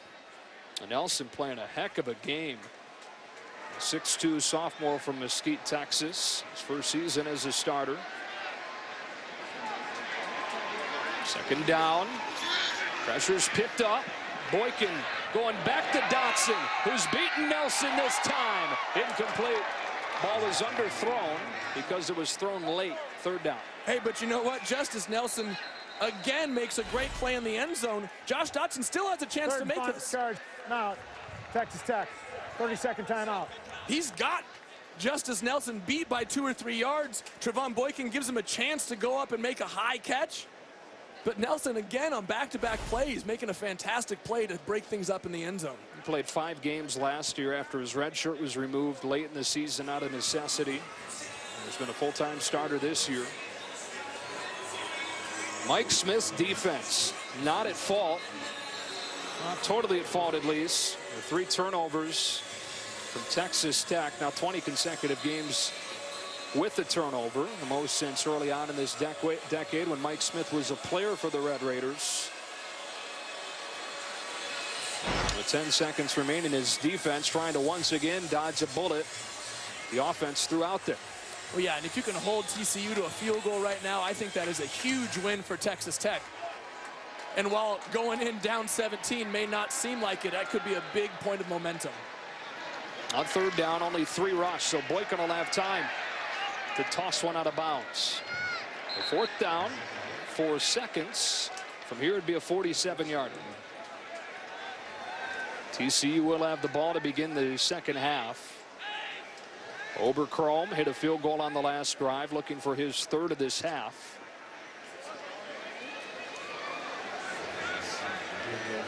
This would be the longest. He's the 3rd most accurate kicker in Big 12 history for more than 40 yards. This one from 47.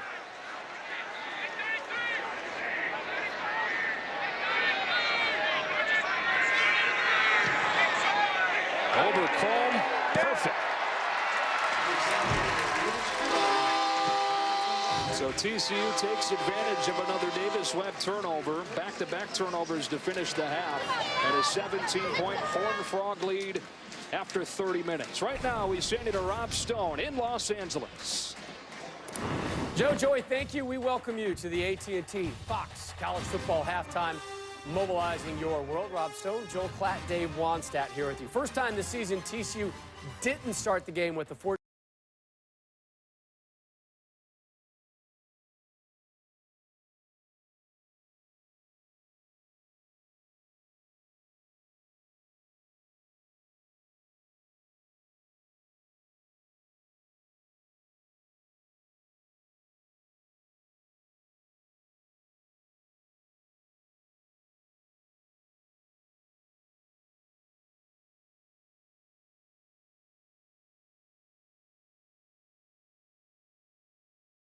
Back play, and the Trojans 3-0 all-time versus Utah since the Utes joined the Pac-12. Davis Webb, here he is finding Devin Lauderdale, 56-yard strike, but it's Texas Tech down at the break. Second half kick from Fort Worth after the break.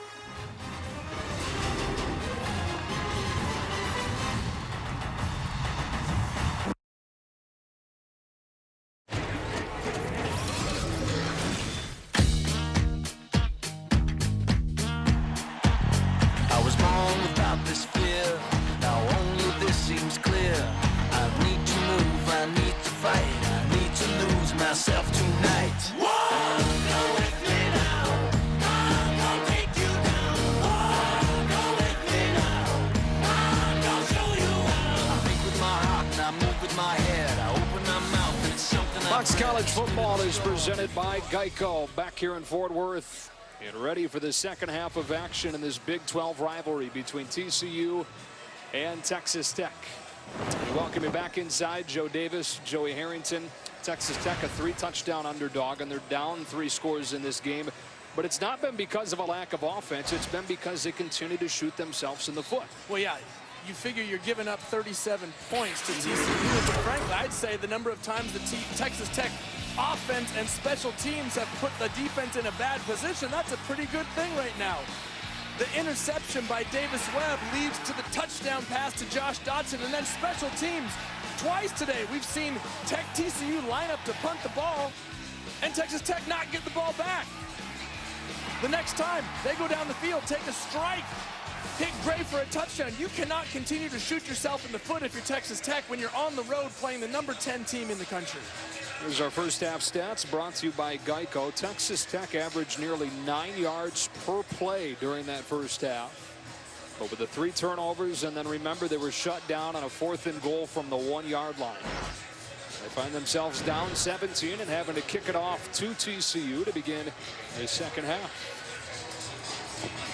Joe Davis, Joey Harrington, Chris Budden here in Fort Worth for the 57th meeting between these teams in a series that goes back to the mid-1920s.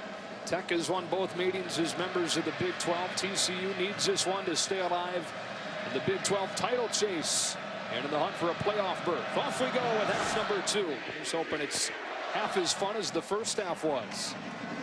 Catalan hesitates and brings it out and gets stood up shy of the 20-yard line.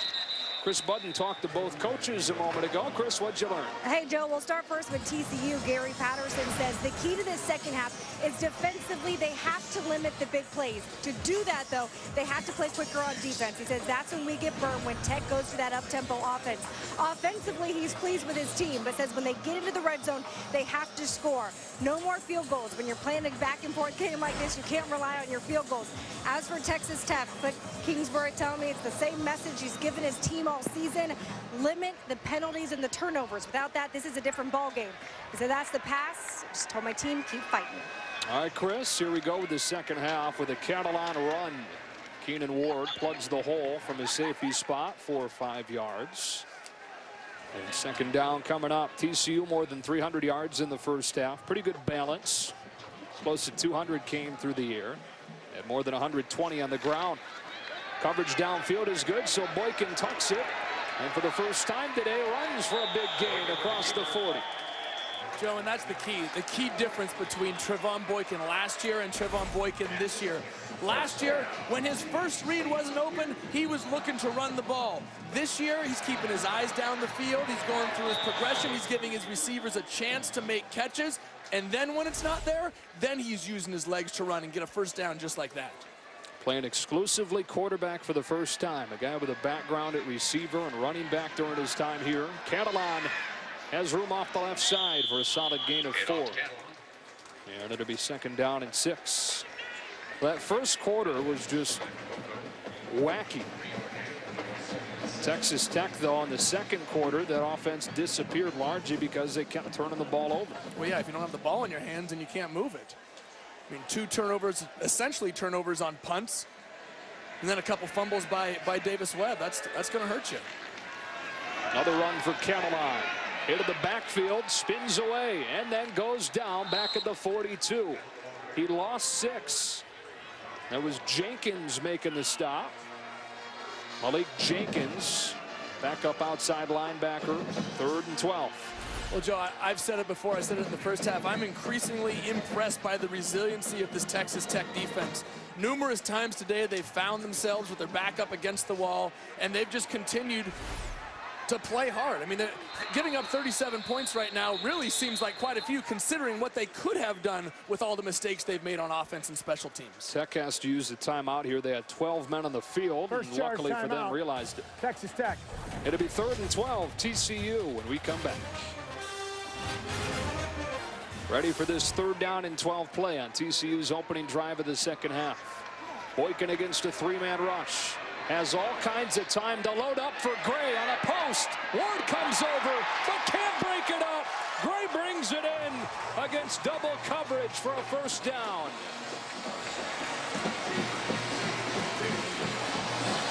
Wow, Joe. Keenan Ward had every opportunity to make a play on this ball, and it goes right through his hands. What concentration by Deontay Gray to go up and make a great catch in traffic. 43 yards, fresh set of downs at the 17.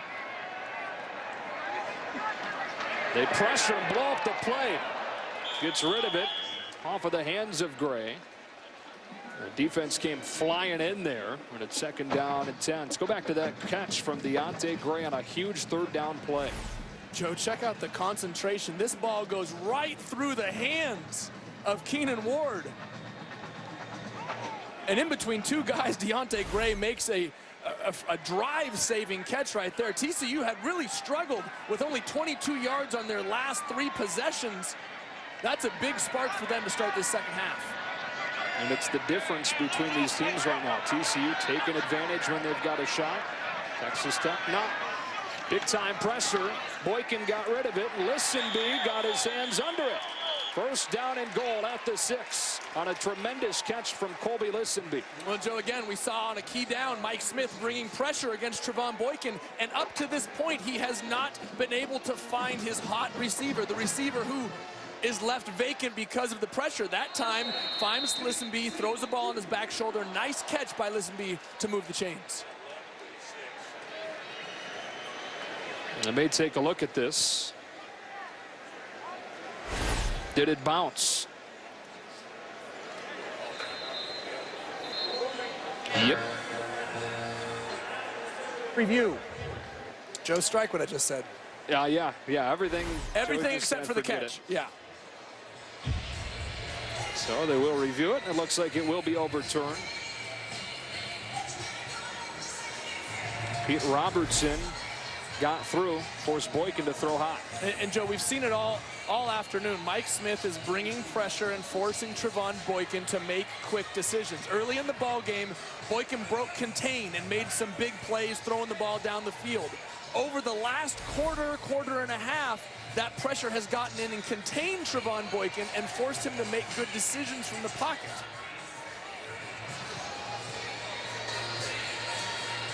So assuming that it does get overturned, which we have every reason to believe it will, it'll be a 3rd down and long, or 3rd down on long from outside the 15.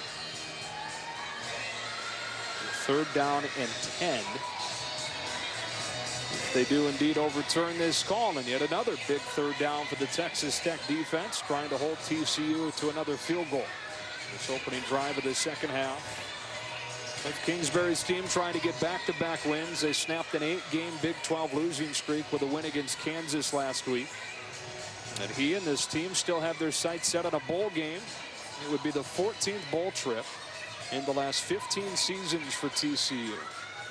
But they'll need to beat one of the big dogs, whether that be TCU or Oklahoma or Baylor, and then take care of business against Texas and at Iowa State in order to get to those 6 wins. Well, I don't want to be a naysayer, but if they keep turning the football over like this, it's going to be very difficult. I mean,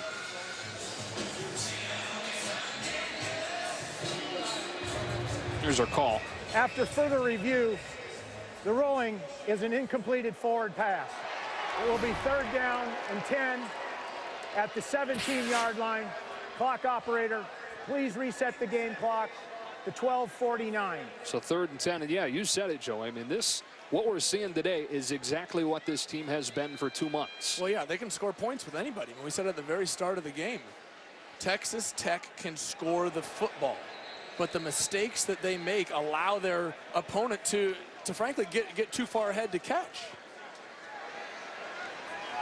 Webb has turned it over 3 times today, 1 interception, 2 fumbles. The defense has been on the field a ton, more than 50 plays already for a group that is not deep. Empty set on 3rd down. Tech showing pressure again, as they have often on 3rd down. They're bringing it.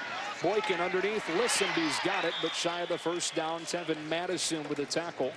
4th and 4. And Joe, how about Tech's defense? Give them some credit here. The last 4 drives now, well, let me pause. I'm assuming that TCU is going to kick a field goal. But the 3 previous drives, a punt and 2 field goals, and that came after 2 fumbles by Davis Webb, in which TCU really could have capitalized, gained a ton of momentum. While being down 3 scores is never ideal, the way that Texas Tech's defense has responded to this situation has been fantastic. Obercrom hit 6 field goals and tied a Big 12 record against Texas Tech 2 years ago. This would be his 4th. Out of the hold of Zach Allen. And he's got it from 28. But it's a field goal, just what Gary Patterson said his team can't continue to settle for. Texas Tech trying to upset TCU, which tries to move to 6-1 in the hunt for the Big 12 title and a playoff spot.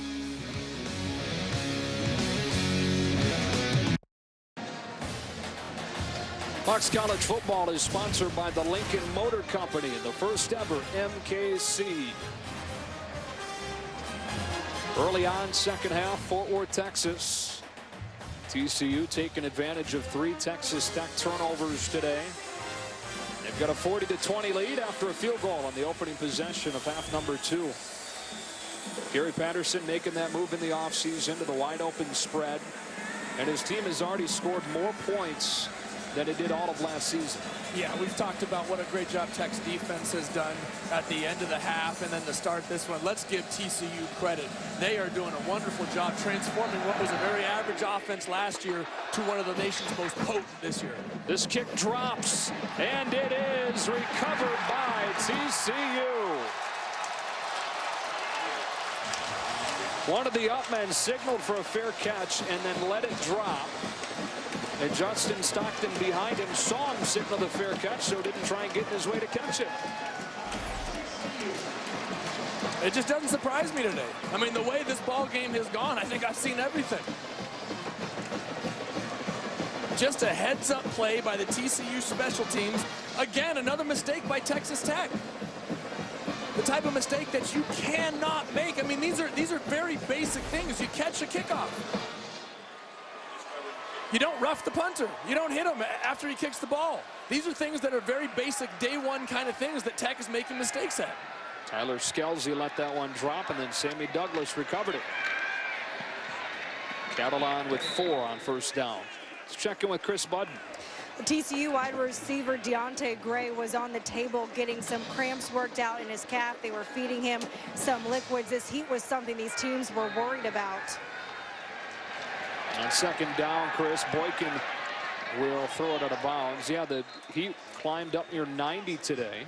It's part of the reason why you also see so many people leaving this game early, which is, even with the heat, a little bit surprising when you're the number 10 team in the country playing in a rivalry game. 3rd and 6 for TCU.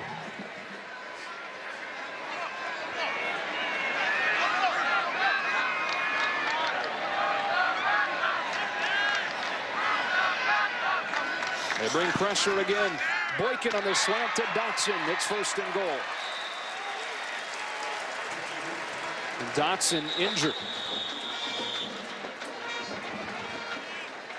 Grab that right leg after the tackle from Justice Nelson.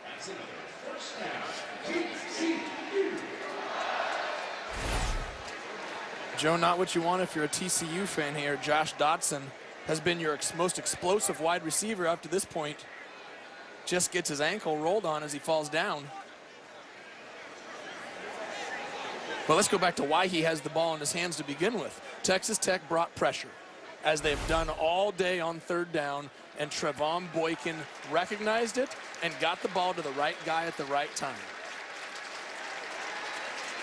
Dotson helped off of the field after his 4th catch, 76 yards today, a pair of touchdowns. 4 touchdowns in his last 2 games and more than 300 yards during that stretch. Well, first down and goal for TCU.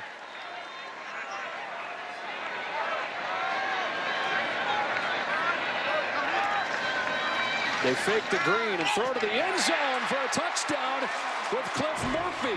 His first career catch, and the first catch by a TCU tight end this season is a touchdown. And Joe, what a perfect pass from Trevon Boykin off the play action. Watch him coming right here. Play action, sucks up the linebackers, and then he delivers a high ball right into the end zone. Cliff Murphy, 6'4", 288 pounds. That's a big target right there. Great execution by Trevon Boykin. The senior out of Little Elm, Texas, catches Boykin's 4th touchdown throw of the game. Now 18 touchdowns to only 3 picks for Boykin. And yet another Texas Tech mistake capitalized on by TCU, and Boykin, who wants his name to remain in that Heisman discussion. Almost perfect today.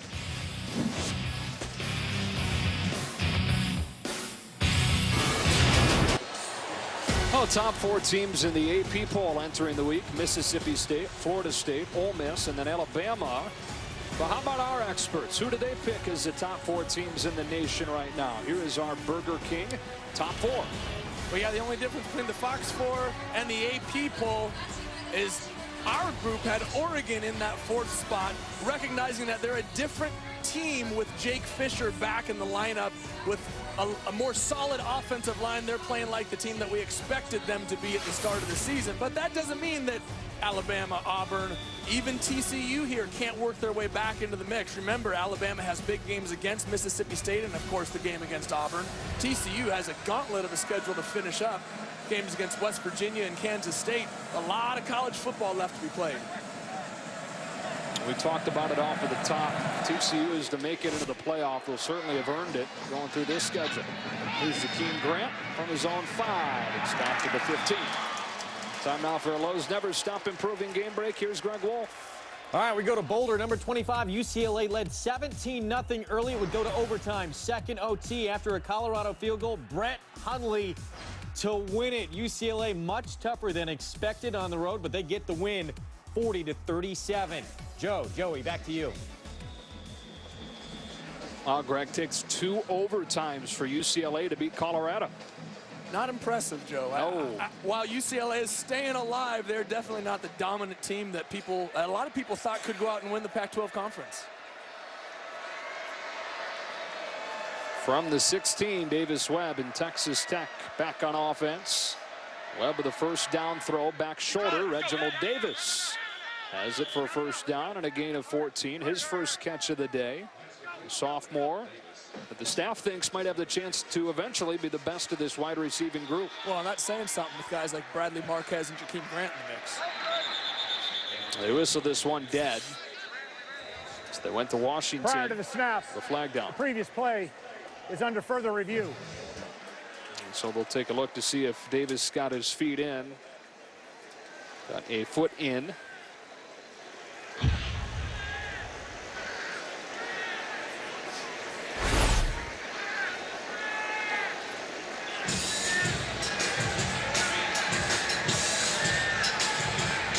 Looks pretty good from there. Well, the question is, was that left foot on the line? Left foot on the line? Yeah. It looks like he maintained possession of the ball.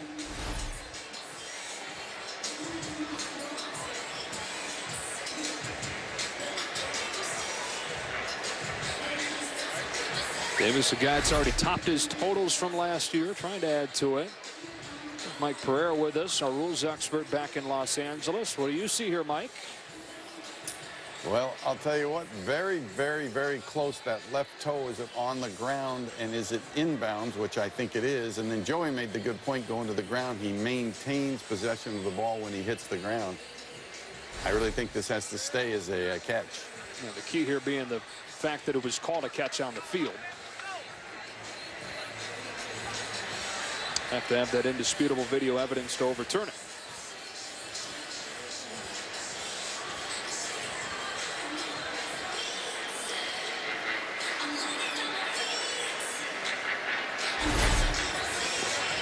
And Joe, even if for some reason this call is overturned, give Reginald Davis credit for stopping his route, adjusting, and coming back to catch the football. The rolling on the field is confirmed. Completed catch.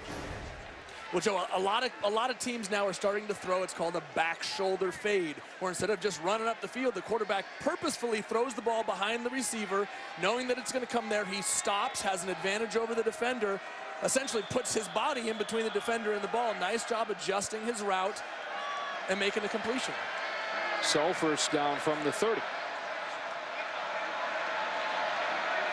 Webb has been pretty darn good through the air today, but has turned it over 3 times, 1 pick, 2 fumbles.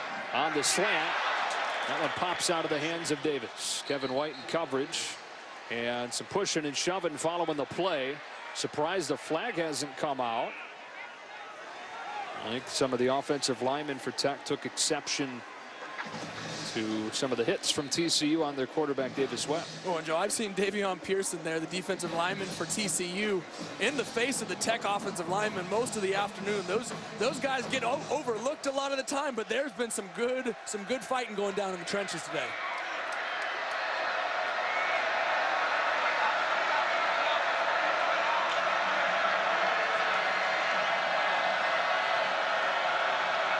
Horned Frogs bring only 4.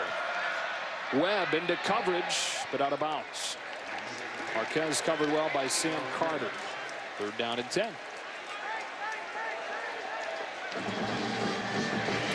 You hate to see that. Josh Dotson, who left the field after that last catch on the slant on the previous drive, needing support to take steps. False start on the left guard, Alfredo Morales, will make this a more difficult 3rd down. False start. Offense, number 56. 5-yard penalty. 3rd down. Penalties and turnovers, the story for much of the year for Texas Tech. Turnovers have certainly been a part of it. Penalties have as well. Not that they have a huge total, but they've come at just horrible times. 6 penalties overall today, more than 60 yards. Another flag down underneath. Jakeem Grant drops it. We'll see if this is a free play, though.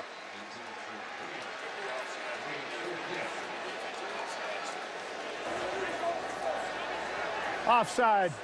Defense, number 90, into neutral zone at the snap. 5-yard penalty. Still 3rd down. So they get another shot at 3rd and 10.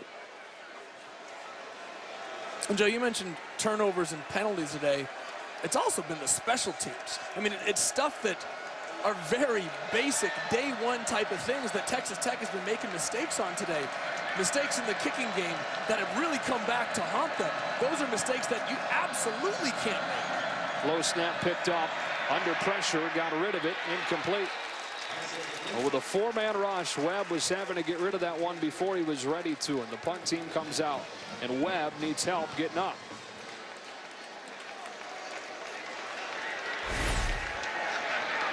Joe, you're going to see the pressure here coming off both edges from Josh Caraway and Mike Tuaua getting in there, providing the pressure on Davis Webb. And Joe, he's still down on the ground, which is not a good thing to see if you're a Tech fan. Yeah, that left leg awkward on his way to the ground under Mike Tuaua.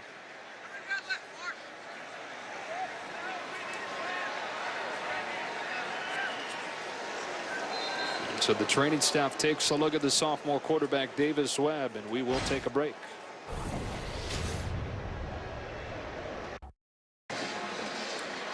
Davis Webb tackled onto that left leg and was helped off of the field and getting continued care over on that sideline. You hate to see that if you're Texas Tech. Back up is a true freshman, Patrick Mahomes, talented kid, but at this stage of his career, not Davis Webb.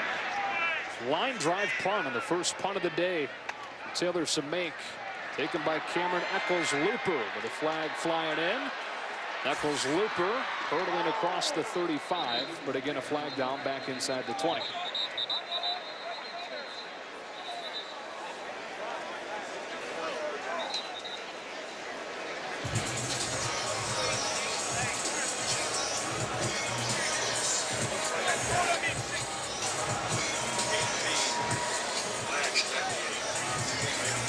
So TCU will be backed into its own end to start this drive. During the return of the punt, illegal block in the back. Receiving team, numbers 18. Half the distance to the goal. First down. Well, this game got off to such a wild start with a crazy first quarter. Seemed like every time we were looking, there were big plays. Texas Tech struck on the 4th play of the game with Kenny Williams on a long touchdown reception. Then Aaron Green on the first play for TCU responded. Texas Tech more turnover problems, 3 of them with several other that you could kind of characterize as turnovers.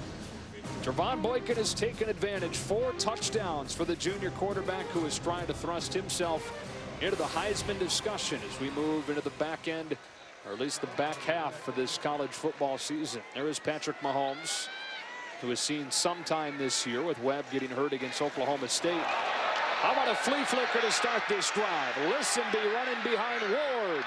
And Ward stuck with him. It's second down. Well, Gary Patterson playing for style points right now. Wow. That's a, let's call it a gutsy call, running a flea flicker up 27 here in the 3rd quarter. Gutsy, is that the word for it? It's something. But listen, he even acknowledged it this week.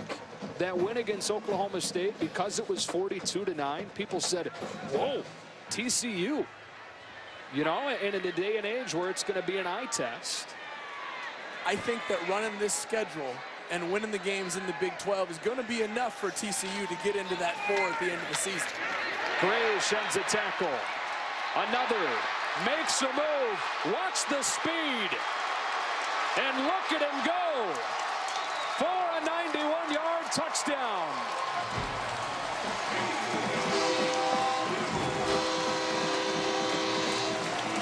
Joe, TCU doesn't need flea flickers. They don't need trick plays. They just need to get the ball into their hands of their speedsters. Deontay Gray takes a routine catch, makes a guy miss, and then is just off to the races. Coach Sonny Cumbie said, this guy's our Jakeem Grant. Doing it all today for TCU.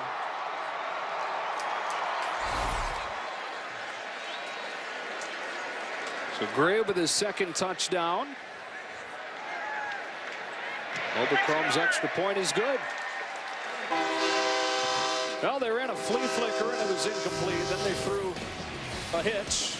Trevon Boykin said, go ahead, take it the distance. Give me my 5th touchdown. Back to Fort Worth in 30 seconds.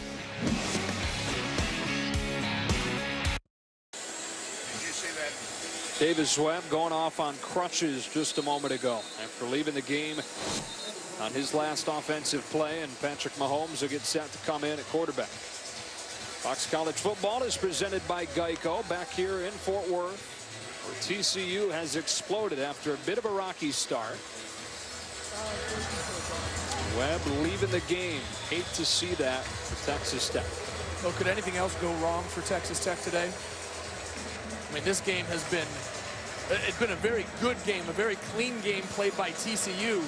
But gosh, Texas Tech has shot themselves in the foot and been the victim of some injuries today that have really compounded things. Well, they put Batson in a spot to take a fair catch after a linebacker failed in that spot. Let's check in on some injuries with Chris Budd. Well, let's start first with Texas Tech. Davis Webb has gone to the locker room, as you guys just saw. He's going to have x-rays done on that left foot ankle area. I'll get you an update on that as soon as I can. Also, Josh Doxson for TCU already in the locker room. He was dealing with a right ankle injury. No word on TCU on the severity of it. As soon as I get updates on both players, I'll have them for you. Thank you, Chris. In the meantime, Patrick Mahomes, true freshman from White House, Texas, into the game to replace Webb. Third game that he's seen time in this year. They'll bring pressure and drill the draw. Dawson pile driving Washington. Joe, Paul Dawson, a former high school wide receiver, leads the team in tackles for loss. He's second in sacks, and this is why. He just has football instincts, and when you combine the athleticism of a high school wide receiver with a little bit of size and some experience on defense, you got a pretty dangerous player. Mahomes took the snap, darted straight forward. Got a few yards. He's one of the top 10 tacklers in the country, Paul Dawson is. You mentioned he was a high school wide receiver. He didn't even play defense in high school. Went to JUCO. They moved him to linebacker, played 1 year of the position before coming to TCU, and he's turned into one of the top linebackers in this conference. They're down at 11.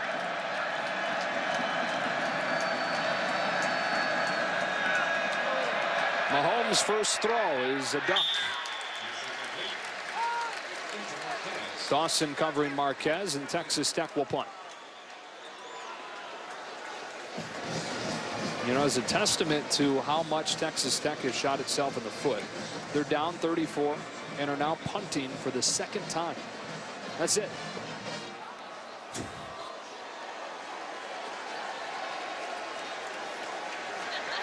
It's Taylor Samaik, who had a good one his first time.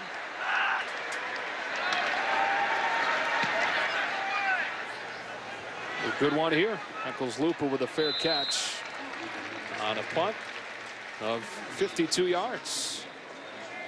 Well, tonight it's a pivotal game for the World Series in San Francisco. Jason Vargas will take the ball for the Royals, trying to get their 7th win in a row on the road in the postseason.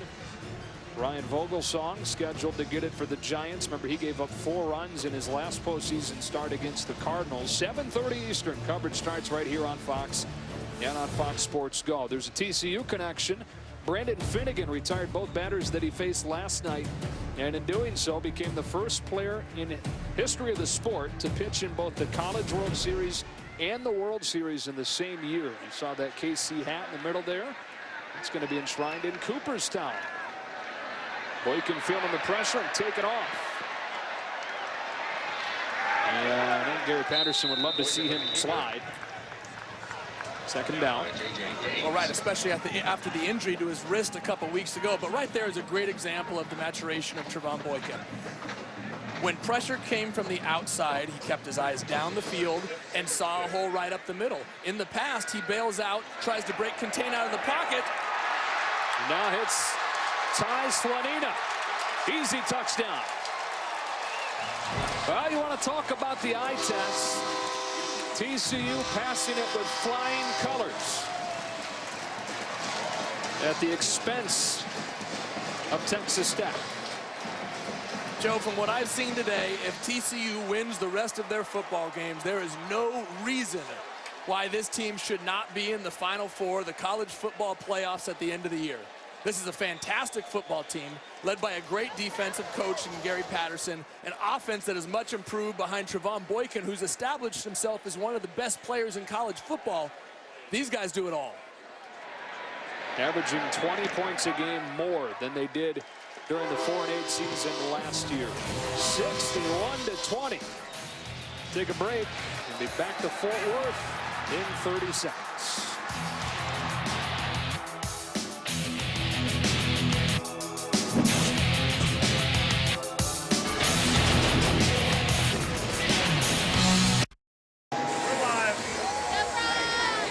Well, Gary Patterson hired Doug Meacham and Sonny Cumbie to revamp this offense in the offseason. And how about this recent stretch that they're on? 4 consecutive weeks. They've set a program record for points scored against each respective team. Well, and there's your biggest reason right there, number 2. Trevon Boykin has finally had the time to devote himself to being a quarterback, and boy, is it paying off. 61-20 lead for TCU. Cliff Kingsbury, who started his head coaching career flying colors last year. Remember, Texas Tech got off to a 7-0 start, then lost 5 in a row before winning the Holiday Bowl, and he was having about as much fun as Doug Meacham is having right now during that 7-0 start, but it's been downhill since. Meacham, not usually that carefree and showing that much personality. Low snap picked up by Mahomes, and Washington cut down by Dawson after 3 or 4. Let's go back to that discussion about TCU and the playoff picture and whether or not what Gary Patterson is doing here, scoring 61 points, is okay. I know you said you think that if they run the table, they get in.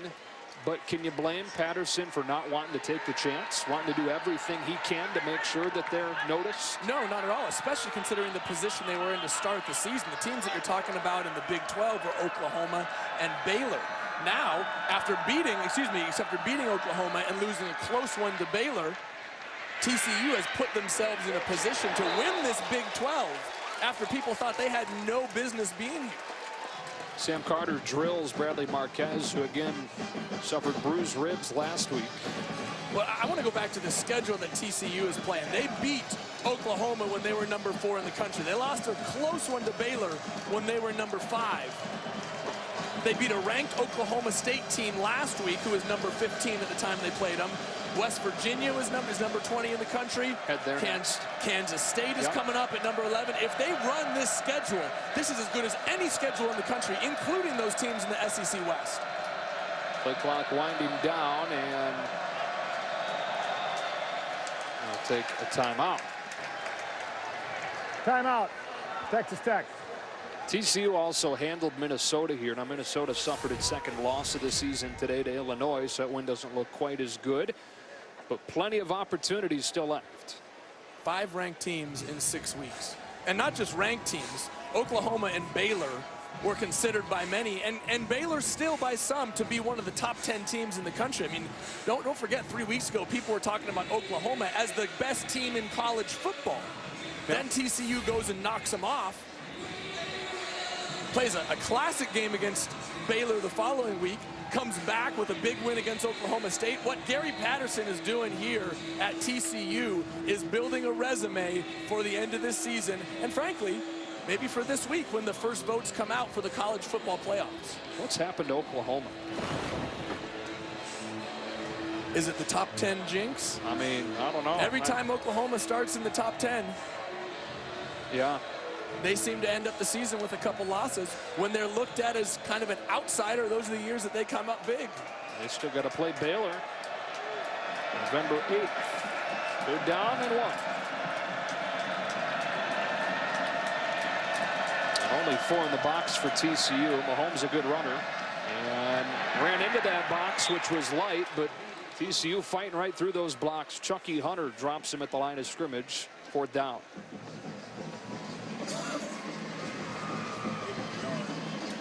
Oh, no, they gave him enough. They did convert. Needed only a yard and fell forward to get it.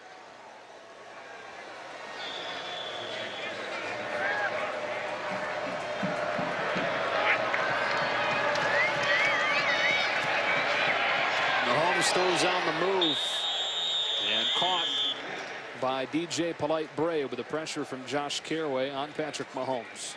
Well, Joe, Patrick Mahomes moved right into the pressure of Josh Carraway, sliding to his right, takes a shot as he delivers the ball. Would you call that a welcome to the Big 12? And the pass was rolled incomplete. So 2nd and 10. Kenny Williams, nice spin move. Strong running across the 45. It's an interesting case, Kenny Williams, as their leading rusher last year, but moved the defense to start this season as the starting Raider, safety, linebacker hybrid. Got beat out in that spot, has moved back to offense full time now. There's Mahomes for another 1st down to the 42. One of the best athletes on the team, though, Williams, has just kind of gotten lost in the shuffle back and forth between offense and defense. Well, yeah, not just their leading rusher last year, but a guy who's got over 1,400 yards and 15 touchdowns in his career, also has 300 yards receiving. I mean, this guy is just an athlete that they can't find a spot for him. Had the first touchdown today on the 4th play, 52-yard reception out of the backfield. Leaves the game for this 1st down play. DeAndre Washington back in. And into the teeth of that defense, bounce into the outside. Derek Kindred with the tackle after 7 yards. Did Texas Tech get away from the run too early today? Looking back on it, yes. Yeah. You know, I looked at the stats at halftime and was surprised to see that Washington only had 8 carries. especially considering the way he had run the ball the last couple weeks, carrying the ball 26, 27 times a game. Play action for Mahomes, and Marquez comes free. Tackled by Mallet down to the 20. Now, that being said, they were having success throwing it. Yeah, but Texas Tech always has success throwing it. And what really has helped them the last couple weeks is the balance, is the ability to sustain drives and keep their defense off the field. This is a defense that is thin. They do not have much depth. And we saw today, we saw against West Virginia a couple weeks ago, when they have to play too much, eventually they break. That defense is on the field a ton. Has been on the field a ton. I mean, we still got a quarter, 4 minutes. Still got 20 minutes to play in this game. The Texas Tech defense has been on the field for 62 plays.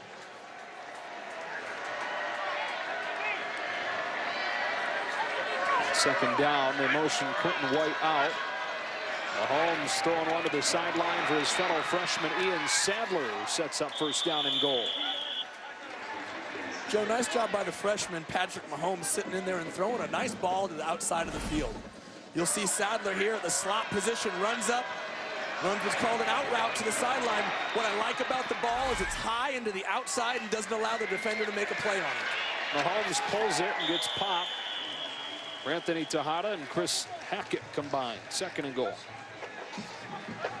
Joe, this is a great opportunity for Patrick Mahomes to get some game experience. Learn how to make decisions. Learn how quickly things go, because doing it in practice is different than doing it in a game against a Gary Patterson defense. Great opportunity to learn and put something in the bank. Throws a fade for Davis, nowhere close. Third down. Mahomes will play baseball for the Red Raiders as well. Tim Tadlock taking Texas Tech to the College World Series last year, first time in program history. Mahomes was a Tigers draft pick. His dad played in the bigs. Talented athlete, good pedigree.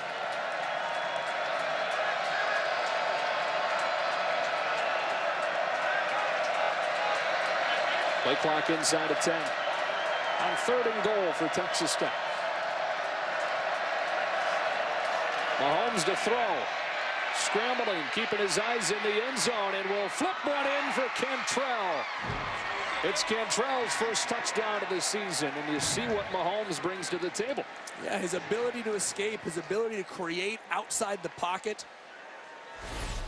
To a lesser extent, it's what Trevon Boykin has been able to do this season. But watch, once he gets outside, what he essentially does is run an option play, forces the defender to commit. Creates a one-on-one situation where you either take the receiver or you take me. Defender chose to take the quarterback. He dumped it over the top. Nice read. Extra point is good. 61-27 now as the freshman Mahomes orchestrates the touchdown drive. His second touchdown throw is the first touchdown catch of the season for Dylan Cantrell.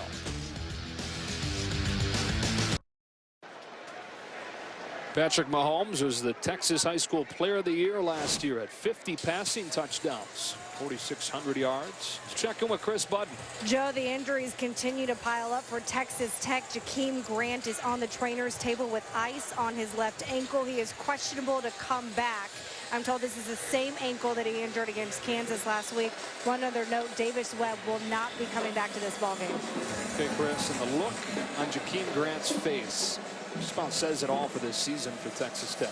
Yeah, he may technically be questionable to come back, but I'm going to go ahead and say he's not making his way back to this ballgame.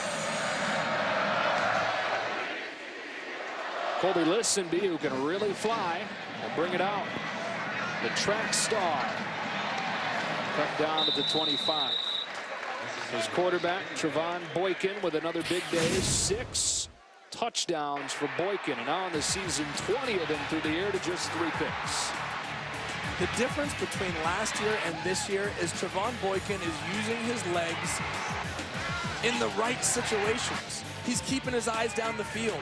He's stepping up in the pocket. When the pocket collapses, then he slides outside and keeps his eyes down the field, looking to throw the ball as opposed to looking to run it. When you have to try and tackle Trevon Boykin in the open field, you have to make a decision. Are you going to come up out of coverage and tackle him, or are you going to stay back and cover your wide receivers? You can't win with this guy. Now another freshman, Travois Johnson, strong running. Wow, up to midfield. Those 6 touchdowns, by the way, for Boykin. You might have saw on the screen a moment ago. His school record. Remember guy Andy Dalton played quarterback here at TCU. He's doing okay. Doing all right. More ways than one. New contract before the year.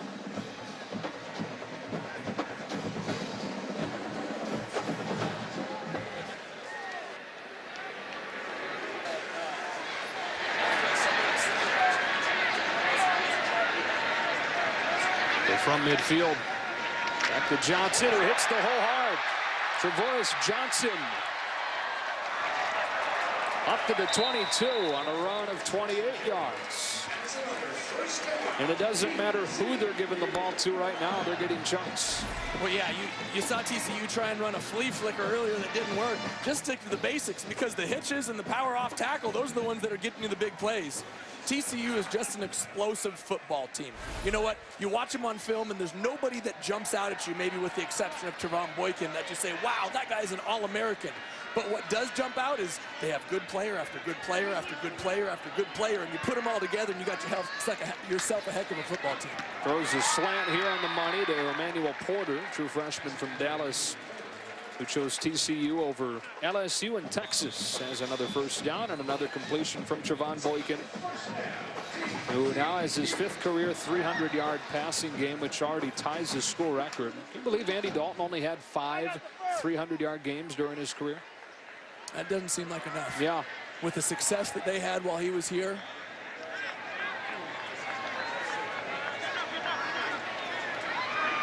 On a Rose Bowl.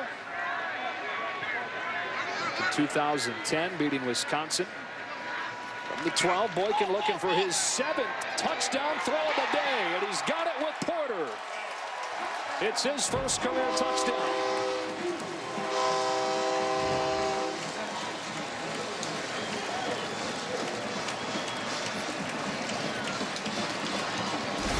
Joe, how about this? A great example of learning as the game goes on. Trevon Boykin had received pressure on 3rd down all day. He missed those hot routes. He missed those fades earlier in the ball game, but he learned from the mistakes. He learned where the ball should go, when it should go, how it should be delivered, and he throws a strike for a touchdown against pressure. Great job of learning as the game goes on. 7 touchdown passes for the redshirt junior from West Mesquite High School. This one goes to Emmanuel Porter, the true freshman, with his first career score.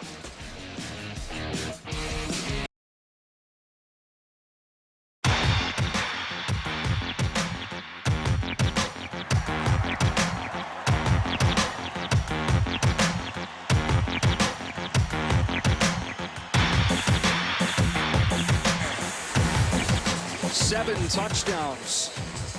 Trevon Boykin, 4th time in an FBS game this season that a quarterback has thrown for 7 scores. First time in a conference not named the Pac-12. I was going to say, didn't Cody Kessler do it last week? Uh-huh. And 2 of the 3 times have been against Colorado. 1 of the 3 times was by Colorado. Checking with Greg Wolf for a game break. All right, next on Fox, it's Game 4 of the World Series. Is Brandon Crawford and the Giants trying to even the series to 2 games apiece? Or will the Royals move within a game of their first World Series title in 29 years? Coverage begins next on Fox. Joey should be good. Yeah, no doubt about that, Greg. And that's Matt Carpenter right there in that suite. The St. Louis Cardinals star who played his college baseball here at TCU and lives not too far from campus here in the offseason. Andre Washington gets a couple of yards on first down. Paul Dawson with the tackle. TCU, actually both these schools went to the College World Series this year. First trip for Texas Tech. It was the 2nd all-time for TCU. Mahomes, who's played a little baseball himself, on 2nd down, hands to Washington again, who gets tackled by Dawson again.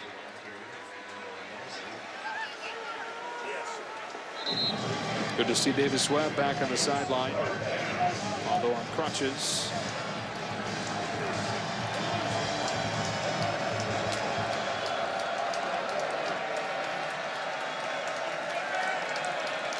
I've been told that it's an ankle injury. That's the extent of what we know at this point.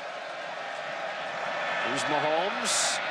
Feeling the pressure and stepping out, taking a shot downfield. Sam Carter picks him off. 11th career interception for Carter. And flags flying all over the place on the far side of the field. So I think somebody's going to get thrown out of the game. I saw in the middle of that scrum somebody throw a punch to a TCU player. We'll sort this all out. And again, it was in the middle of a mess, but clearly saw a hand thrown towards the TCU helmet.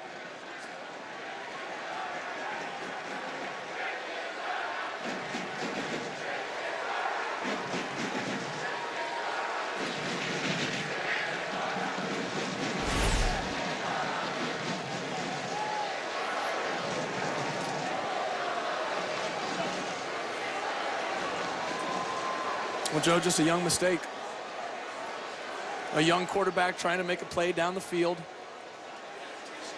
Throws it behind his receiver. Ooh. So that might be what your initial flag is for. There's your initial flag. Absolutely. Now see if there's retaliation. There was some kind of retaliation.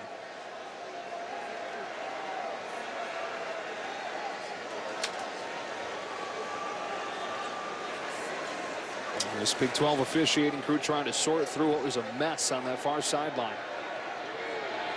Whole thing egged on by that TCU student section right behind him. There were 3 dead ball fouls on the play. Personal foul, number 1, TCU. That's for the block.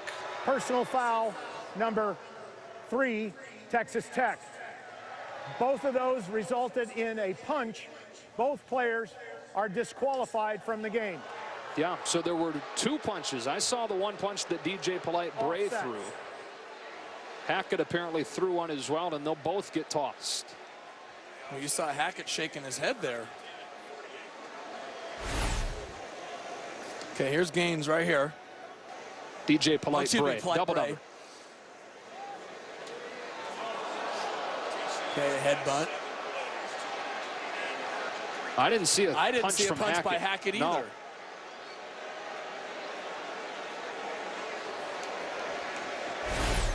I mean, Hackett was the one who had the initial penalty, the block on Marquez there as Sam Carter was going out of bounds. But he's saying to his coaching staff right there, I didn't throw a punch. And frankly, I didn't see it on video either.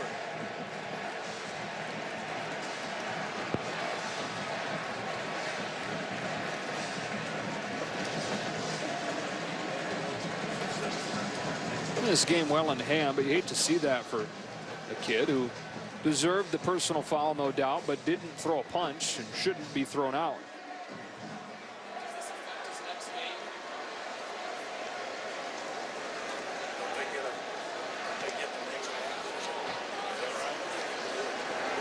So Hackett and Polite-Bray both thrown out of the game here with 8 seconds remaining in the 3rd quarter. And they're explaining everything to Gary Patterson. And Joe, I believe depending on how this penalty is interpreted, it could affect his ability to play in the first half of the next game. If they call it fighting, then he is out for the first half of the next game as well. That's going to be the key difference, right? And this is something, you know, the Big 12 is going to look at more closely as the week goes on and decide what the proper action is moving forward.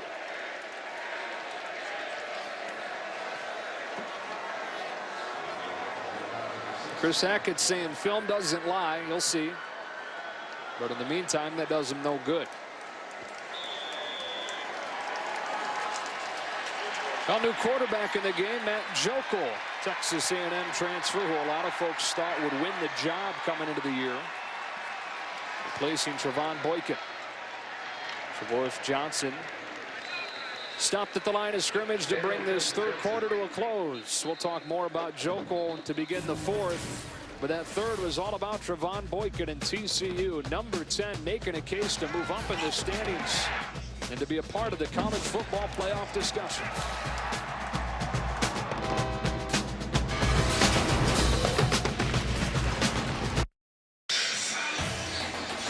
Fox College football is presented by Geico. All TCU today. It's 68-27 as we start the fourth quarter. Trevon Boykin out of the game after 7 touchdowns, helping TCU get to within 1 point of a school record. You figure they'll find a way to set that record. Jawan Story unable to pull it in, working against Nigel Bethel on a pass thrown by Matt Jokel. Texas A&M transfer. The staff has raved about the way that this guy has helped Trevon Boykin grow as a quarterback and as a leader. Well, I loved what Coach Sonny Cumbie said about his presence in the meeting room. You know, he immediately brought maturity. He immediately brought experience, a presence of mind, someone to an ear to pick, a little experience to glean from situations. He's seen it all. Jokel throws the slant and has the 5'7", 150-pound freshman Desmond White. His first catch of the day. Austin Stewart makes the tackle, and 4th down and a yard. So the punt team comes out.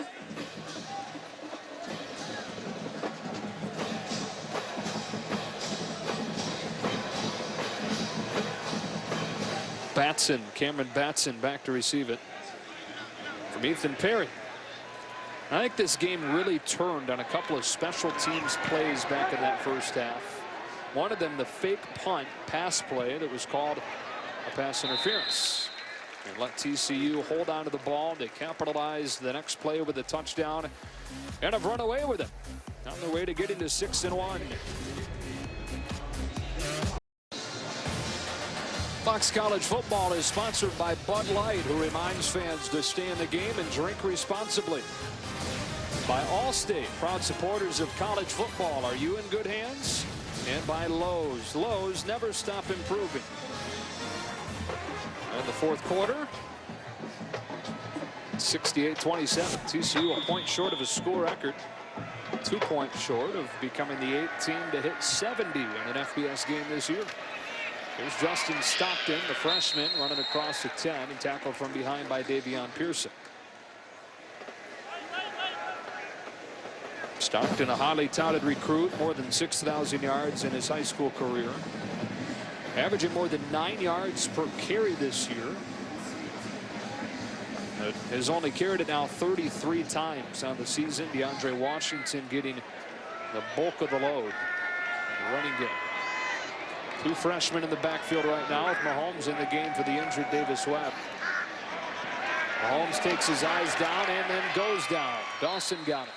3rd down.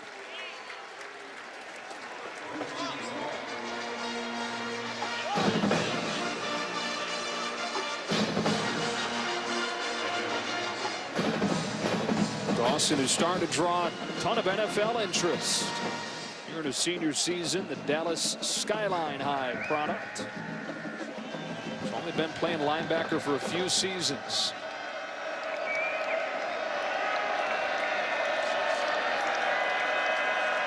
On 3rd and 10, Mahomes to throw. Under pressure, will spike the screen to the feet of Quentin White. And Texas Tech will punt.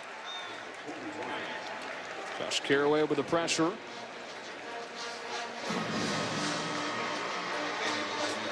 Some good reps here for Patrick Mahomes to learn against one of the conference's top defenses. Well, yeah, if you're going to pick a team to learn against, it's going to be Gary Patterson's defense. I mean, he does some pretty, I won't call them outlandish things, but he and Coach Todd Graham at Arizona State, very similar in their defensive philosophies. A lot of things put on the defensive plate, and he expects his players to learn how to execute it correctly. Punt drops and is downed at the 48-yard line. Punt of 37 yards. Oh, Texas meets barbecue, right? We'll be back here to Fort Worth after this.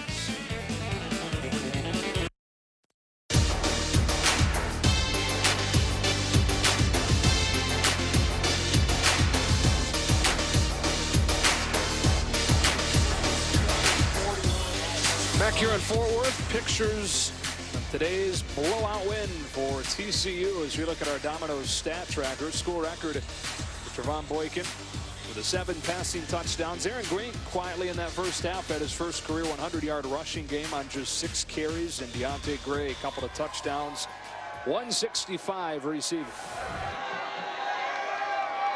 Matt Jokel back out there, quarterback, second possession for him, replacing Boykin.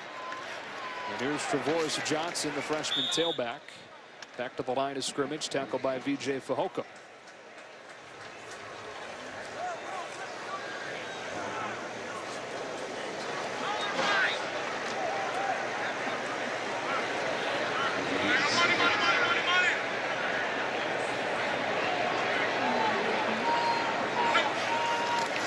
Jokel under pressure.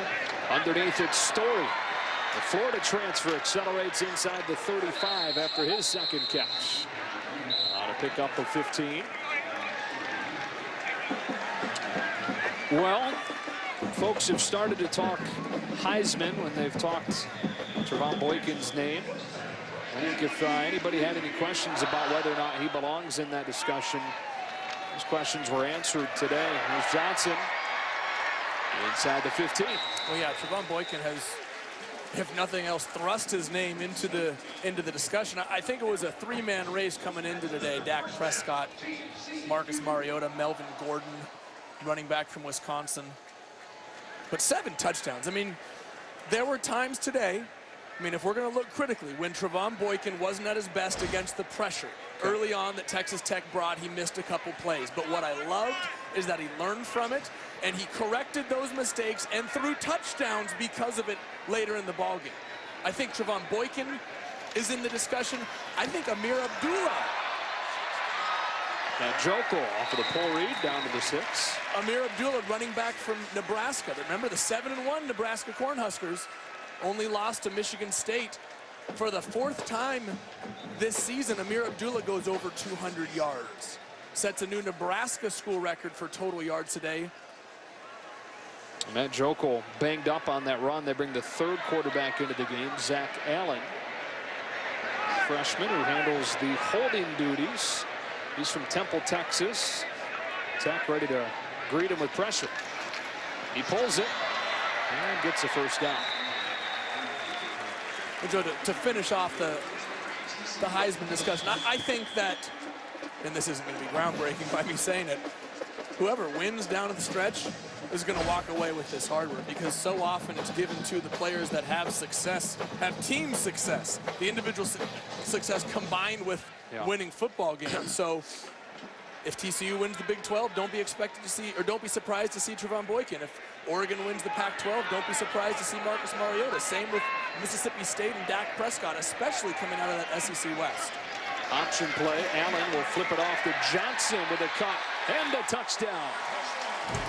And a school record. 74 points for the Horned Frogs.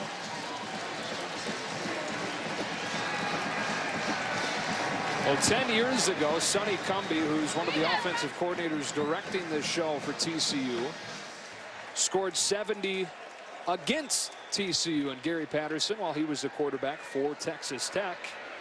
And now as one of the co-offensive coordinators, he's helped this offense set a new high for program history.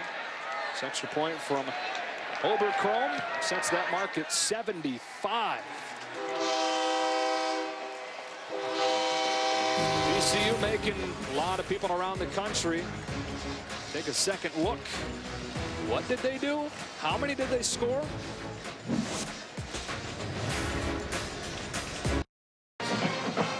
Fox College football is presented by Geico. TCU with a school record 75 points today.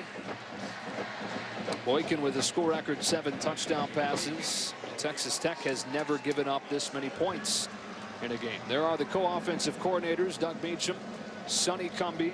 That's our Scott Trade game summary. Those two guys orchestrating the best offensive day in program history and orchestrating one of the best offensive seasons in program history. Why are they on the sideline at the same time? Oh, Sonny Cumbie coming down from the booth. You think he's got a big enough lead where he doesn't have to call plays up there anymore? I think he's comfy. Okay. Yeah. Well, tomorrow it's breakfast and football, and a history-making broadcast as Joey Harrington's Lions and the Falcons kick off live from London at 9 a.m. Eastern. Before the game, Fox News Sunday has an exclusive interview with Chris Christie at a special start time of 8 a.m. Live NFL action on Fox early tomorrow morning at 9 a.m. Eastern. Should have said Joey Harrington's Lions and Falcons. That's what I thought you were going for. Why stop there, right? Right, yeah, we could keep going. Dolphins, Saints. Not Drew Brees' Saints, right? No. You always got to go with the backup quarterbacks. Yeah. When I think Saints, I think Joey Harrington. I don't know about you. Really Cantrell, the intended receiver. I held a mean clipboard, I'll tell you that. Yeah. Long day for Cliff Kingsbury. Long season for Cliff Kingsbury, who signed a contract right before the season started for a total of $23 million that has him extended through 2020. When he took over the program prior to last season, he had a total of 5 years of coaching experience, period. Not head coaching experience. Didn't have any of that. 5 years as a coach, period, when he took over, and then 1 year later signed that extension through 2020. It was an aggressive move by Texas Tech, which, frankly, I don't necessarily disagree with. I mean, let's look at this in the context of things. Yes, they're getting beat bad today. They have made a lot of mistakes this season that are very easily correctable. He started 7-0 last year. He has the knowledge, he has the experience, playing experience, that is, the Texas Tech experience. You know, the guy's a legend in Lubbock. He can recruit to that city. He can recruit to that program because he has a personal vested interest. And those are the types of coaches that you want to lead your program. I don't fault Texas Tech at all for extending him, for extending the contract and saying, you know what, Cliff's going to be the guy for our future. I like the decision. He's made Texas Tech cool. Yeah. Texas Tech and Ray-Bans. I think those were already cool. Oh, gotcha. Not to say Tech and Lubbock wasn't either. Sonny Cumbie was telling us the other day his family, their big days when he was growing up was taking a trip from Snyder, Texas to Lubbock to go to the mall. That was a big day for the Cumbie family when he was growing up. Big day today for TCU, establishing themselves as the team to beat in the Big 12.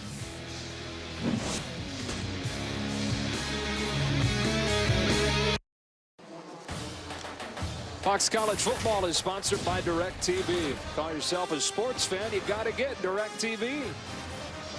If you call yourself a Texan, you got to get Boots, right? 75 points for TCU today. Knocking on the door of the highest total in an FBS game this season. 77 was scored up the road in Denton by North Texas in a game against Nicholls State earlier this year.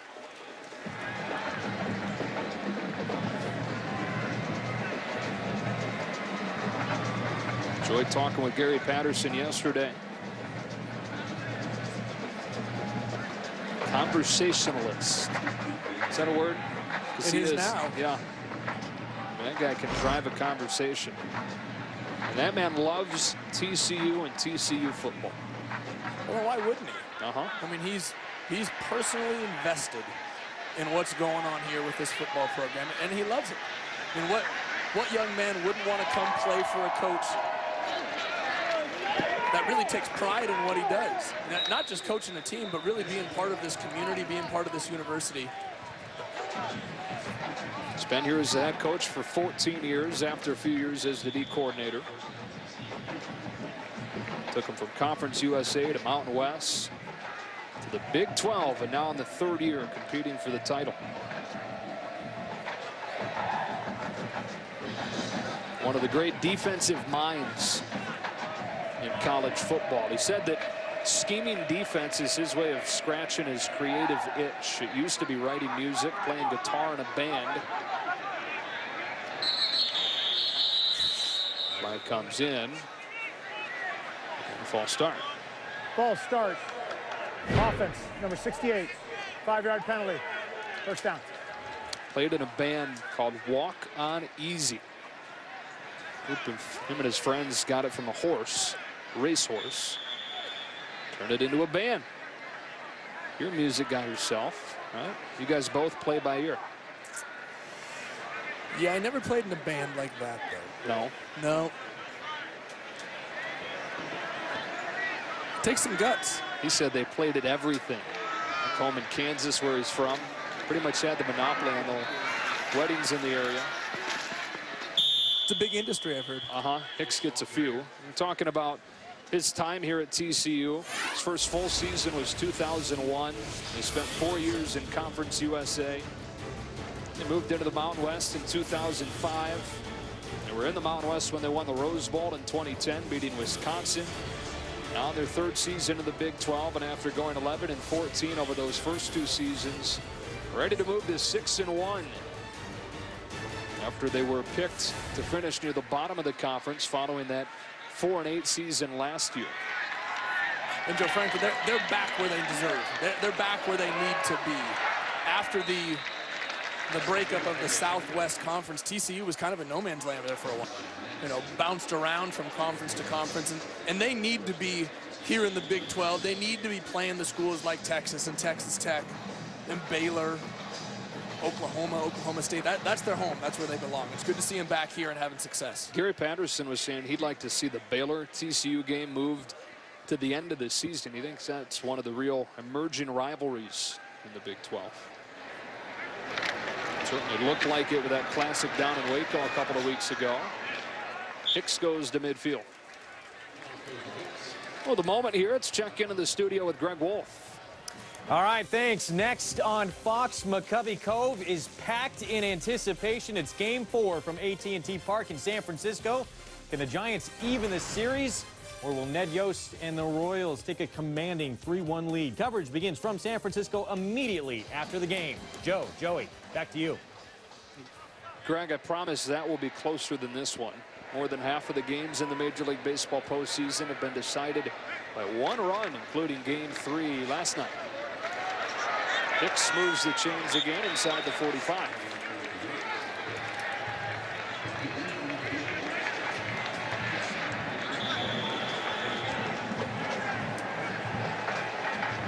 Rolling some extra players in there, chance to get time.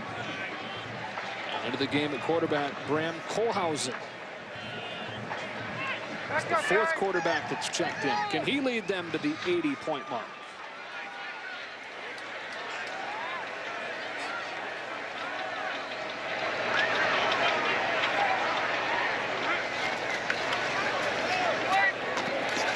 Shot and complete to the outside, with Preston Miller making his first catch. TCU with a bit of a reprieve here after 3 top 15 opponents. Right back into the grinder at number 23 West Virginia next week, and then a big one against Kansas State that could decide the Big 12. Who would have thought that the Kansas State TCU game could possibly decide who goes to the college football playoff at the end of the year? Everybody would have thought Oklahoma Baylor, who happened to play on that same day. Right? Exactly.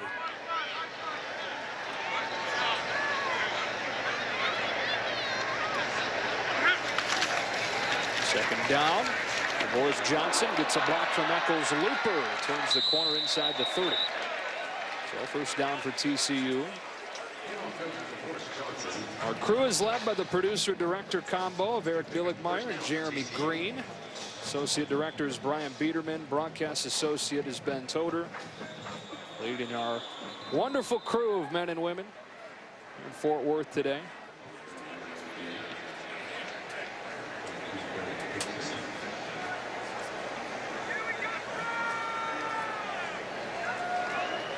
It's Bram Kohlhausen in the game for the first time with an injured player, Derek Dixon. Take a look at him. Fox Sports Supports, proud to team up with Boys and Girls Clubs of America. Boys and Girls Clubs help young people to reach their full potential as productive, caring, and responsible citizens through programs that promote character and leadership, education, healthy lifestyles, and more. For more information, visit foxsportsupports.com. Game 4 of the World Series follows us tonight, and over on Fox Sports 1. More college football action this evening. Utah and USC. The Trojans heading into Salt Lake City, and the Muss, one of the best student sections in college football, there at Rice-Eccles Stadium, which can be a really, really hard place to play. Is that one of the top 3 or 4 most underrated environments in college football, or what? Especially this year. Ooh. Utah is quietly putting together a season that, you know, if we're talking college football playoffs, a 1-loss Utah team with a game against USC today, right? A game with Oregon in a couple weeks. How about Arizona State next week? State next week. You and I will be there. Again, another tough schedule, but if you get through it, Utah could be there at the end. Which would, of course, have to include a win in the Pac-12 championship game, which you can watch on Fox on December 5th.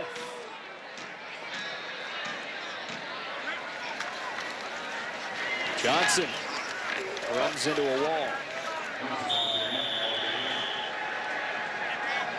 So Texas Tech is going to fall to 3-5 for the first time in 21 years. Started the '93 season 1-5 and then won 5 in a row. Made a bowl game that year. And to make a bowl game this season, they'll need 3 wins out of those 4. Well, I mean, you obviously have to say that they got a shot against Texas and Iowa State, right? Right, and they would have to do that, right, to get a bowl game. But that means they're going to have to knock off, or coming into today, they would have had to knock off one of either TCU, Oklahoma, or Baylor.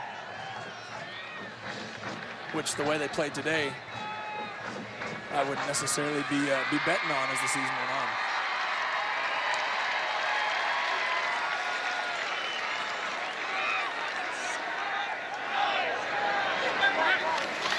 Run that play clock down, hand it to Hicks.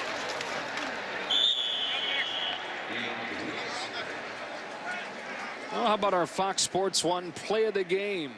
Touchdown number 7 of 7 for Trevon Boykin today. It's the first career touchdown for Emmanuel Porter. What a day for Trevon Boykin. That was the one, brought to you by Fox Sports Live. Every score, every highlight, every night, only on Fox Sports 1. Joe, you know what I loved about that pass? Is it really was the culmination of learning what Texas Tech was doing to him throughout the game. And on that last touchdown, he put it all together, threw the touchdown pass, capitalized, just like TCU capitalizes there. And they've got 81 points, the most in an FBS game this season. 25-yard touchdown run for Javoris Johnson.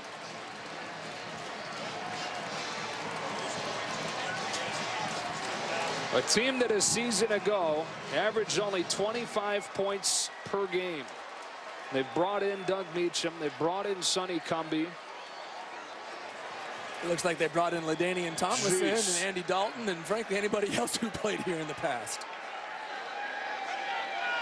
Gary Patterson, by his own words, swallowing his ego some, bringing in a wide-open offense, which, let's face it, is not the best thing for a defense.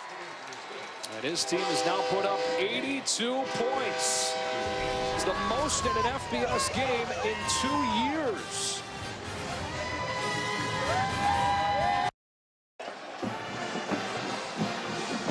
Joe Davis, Joey Harrington, Chris Budden, the rest of our crew back here in Fort Worth.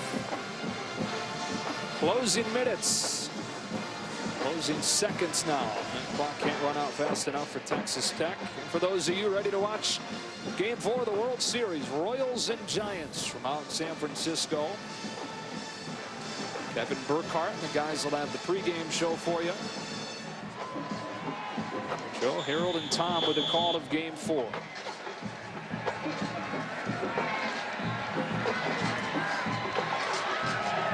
Chance here for Ryan DiNucci to kick one off. Everybody getting involved.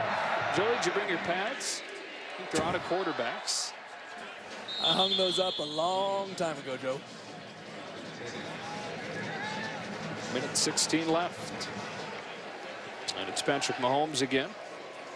There have been people with Davis Webb struggling how he has over the first 2 months of this season, calling for Patrick Mahomes to move into the starting job. And while Mahomes is a talented guy, it's going to have a good future. That's probably not totally fair to Davis Webb. No, I completely agree with that. I mean, this is a culmination of a lot of people making mistakes. I mean, yes, Davis Webb has thrown quite a few interceptions this year. However, that stat line never tells the whole story, especially today.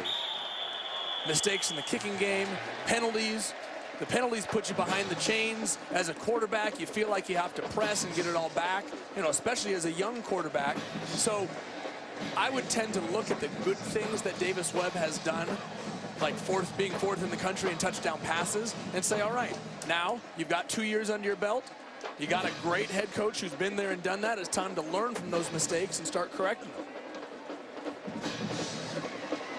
Meanwhile, Gary Patterson's team will move to 6-1. Will no doubt be in the discussion for the college football playoff.